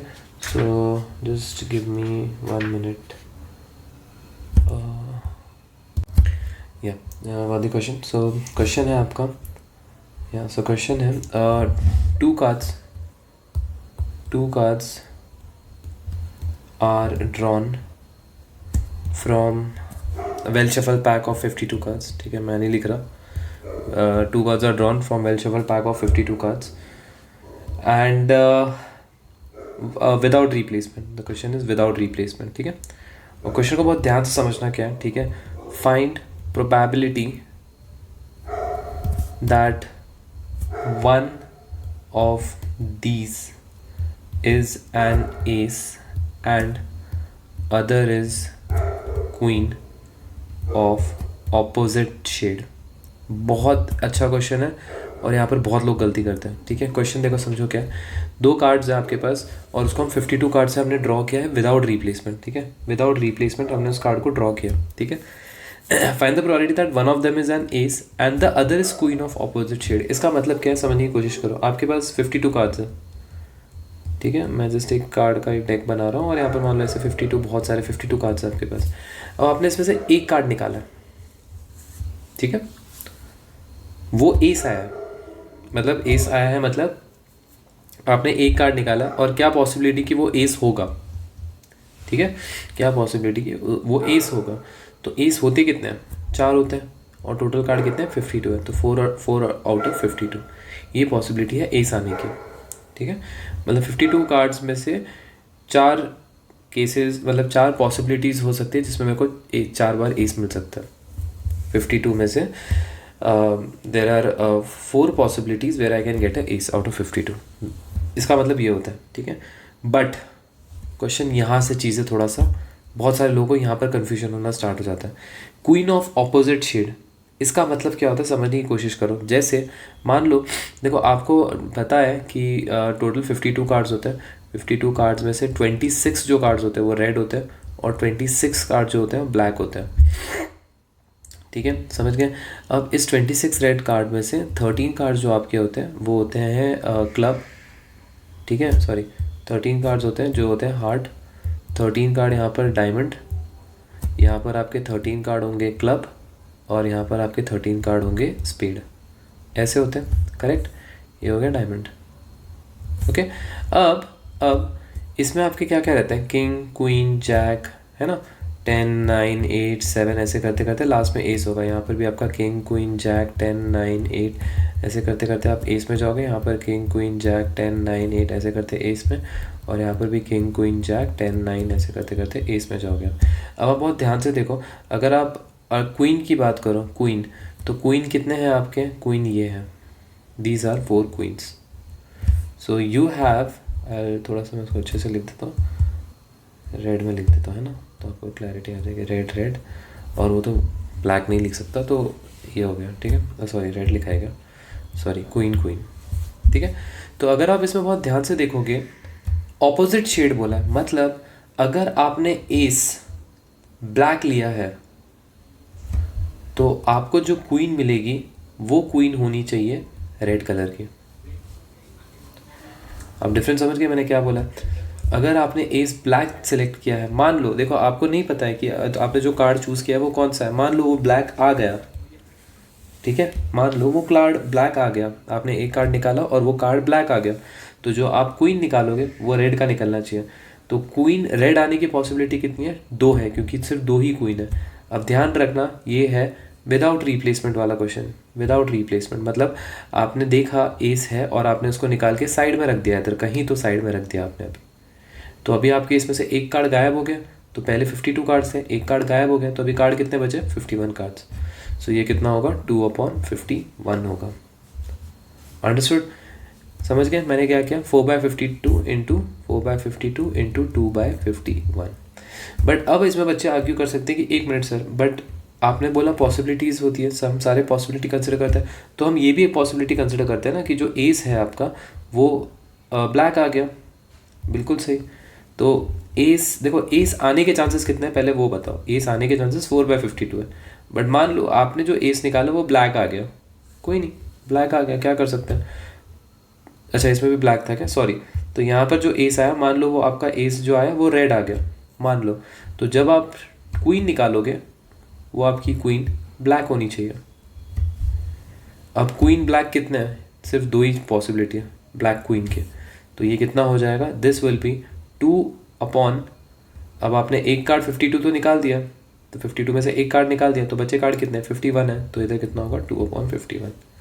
सो मैं इसको कैसे लिखूंगा, 4/52 into 2/51।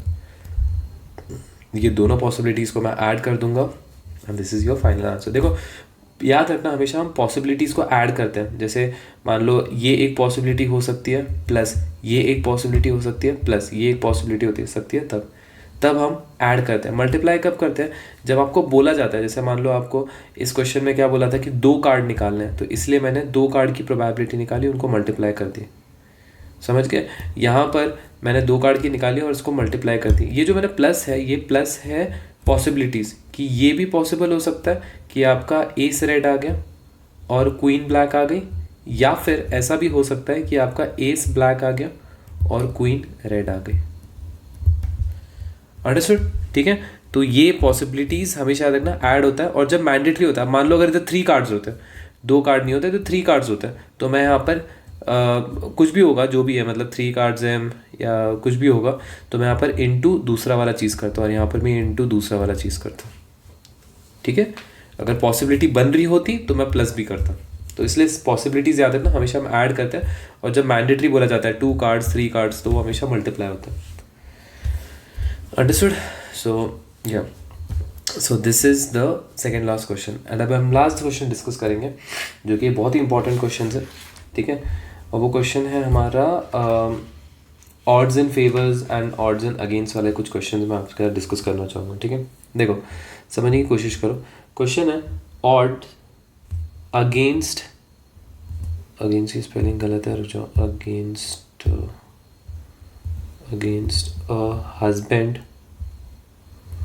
who is 45 years old living till he is 70 is R 7:5, and odds against wife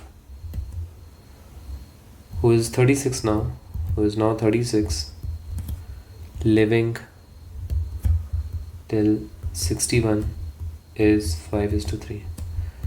Find probability that couple will be alive 25 years hence, और second part है at least one of them will be alive 25 year, ठीक है। Question देखो क्या, odds against a husband who is 45 years old, ठीक है, living till he is 70 are 7:5।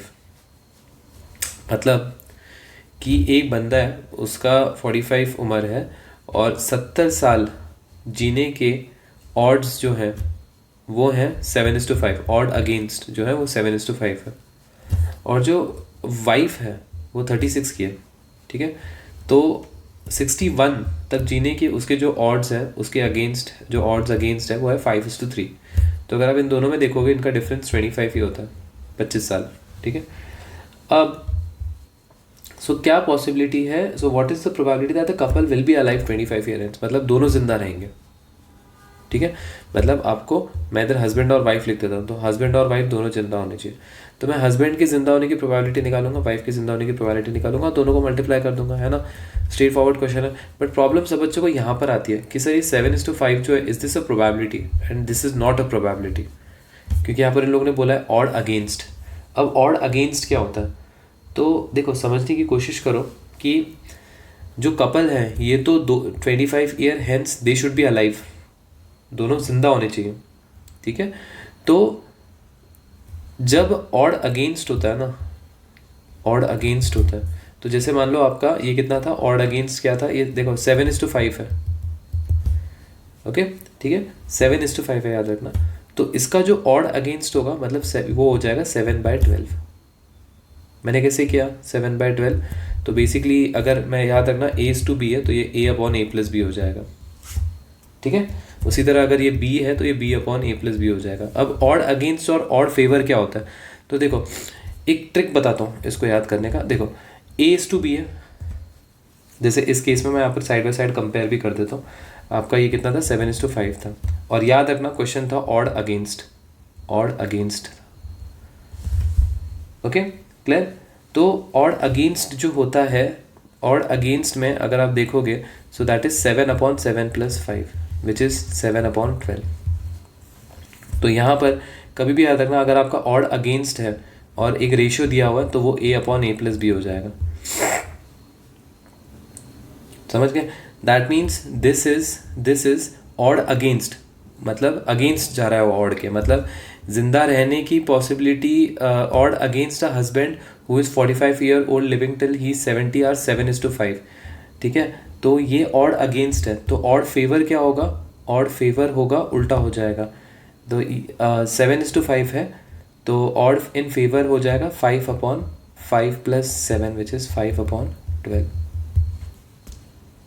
समझ गए मैंने क्या बताया। देखो ऑड अगेंस्ट मतलब रहता है ये वाला नंबर होल अपॉन इन दोनों का सम, वो ऑड अगेंस्ट हो गया, ठीक है। मतलब आपके जो भी ऑड्स आ रहे हैं हम उसके अगेंस्ट जा रहे हैं, समझ गए। तो ऑड इन फेवर मतलब आपके फेवर में, ऑड अगेंस्ट मतलब आप जो भी सोच रहे हो उसके अगेंस्ट जा रहा है।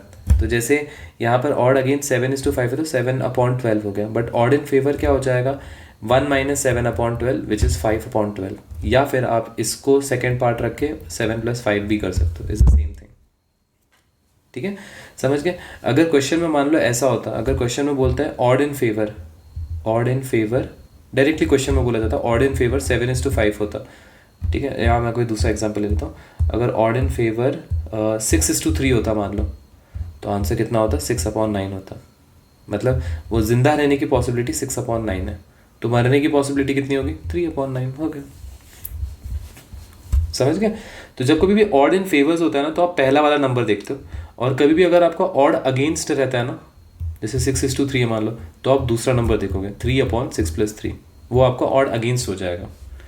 तो जैसे इस क्वेश्चन में यहाँ पर क्या बोला है कि ऑड अगेंस्ट अ हस्बैंड जो 70 साल तक जिएगा, तो ऑड अगेंस्ट है ना, अगेंस्ट है तो मैं ये वाला नंबर लूँगा, तो ये हो जाएगा 5/12, मतलब he will die. Odd against आपका जो जीवन, आपका जो लिविंग है उसके अगेंस्ट, मतलब आप जो जिंदा रह रहे हो उसके अगेंस्ट, मतलब आप मर चुके हो, उसकी प्रोबेबिलिटी है 5/12, ठीक है। Sorry my bad, I am so sorry, this is not 5/12, this is 7/12, sorry मैंने आपको अभी एक्सप्लेन किया था ना, this is 7/12, so sorry. Odd against है ना, तो अब जो अगेंस्ट वाला है आप पहला वाला लोगे इसमें, ठीक है। वापस एक बार मैं बता देता हूँ आपको, ध्यान से देखिए।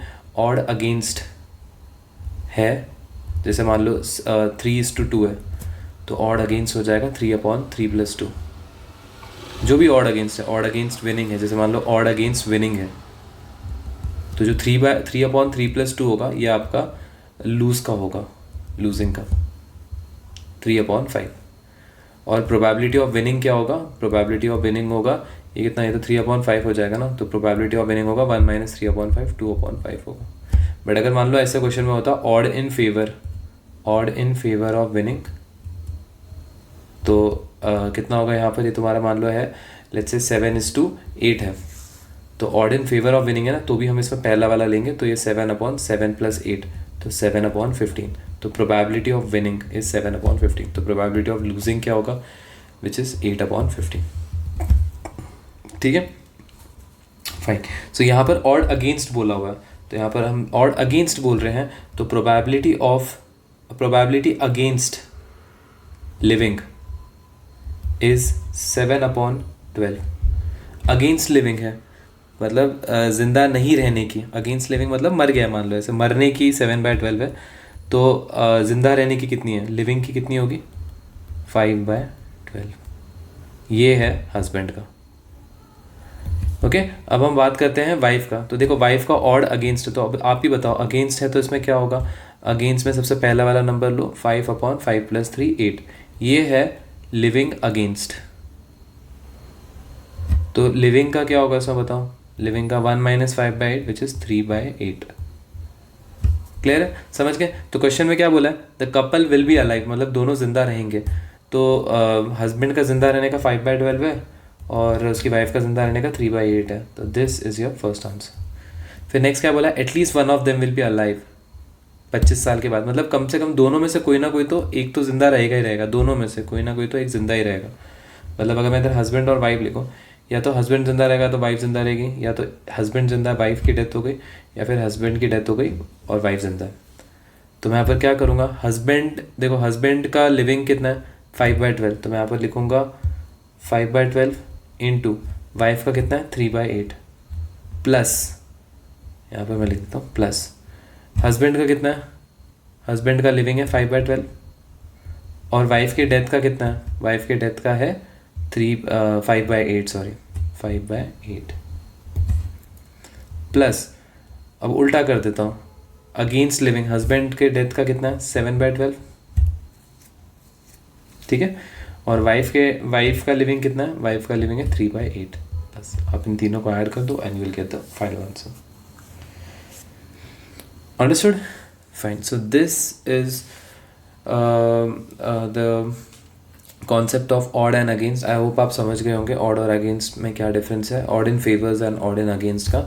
ऑड इन फेवर हो या फिर ऑड अगेंस्ट हो, आप हमेशा पहला वाला ही लेते हो। जैसे ऑड इन फेवर अगर मान लो आपका 2:7 है, तो ऑड इन फेवर, जैसे odd in favour of let's say eating, तो probability of eating is 2/2 + 7 which is 9, okay. But अगर आपका है ऑड अगेंस्ट ईटिंग है और आपको मान लो यहाँ पर रेशियो दिया हुआ है 5:3, तो प्रोबेबिलिटी ऑफ नॉट ईटिंग या अगेंस्ट ईटिंग इज 5/8। तो हमेशा हम पहला वाला कंसिडर करते हैं, याद रखना। तो पहला वाला जो भी इसके अकॉर्डिंग रहता है, इन फेवर और अगेंस्ट वाला, ठीक है। तो उसके हिसाब से मतलब प्रोबेबिलिटी ऑफ अगेंस्ट हो जाएगा 5/8 हो जाएगा और प्रोबेबिलिटी ऑफ ईटिंग हो जाएगा 2/9। Understood, fine. So this is the first part of probability. Next video mein we'll discuss about Bayes theorem. I will try to understand what is Bayes theorem and please do watch that video because usme I'm going to explain the difference between Bayes theorem and conditional probability and how to identify Bayes theorem ke questions which are very important and are asked for 6 marker or 5 marker in both. Okay, so thank you so much for joining.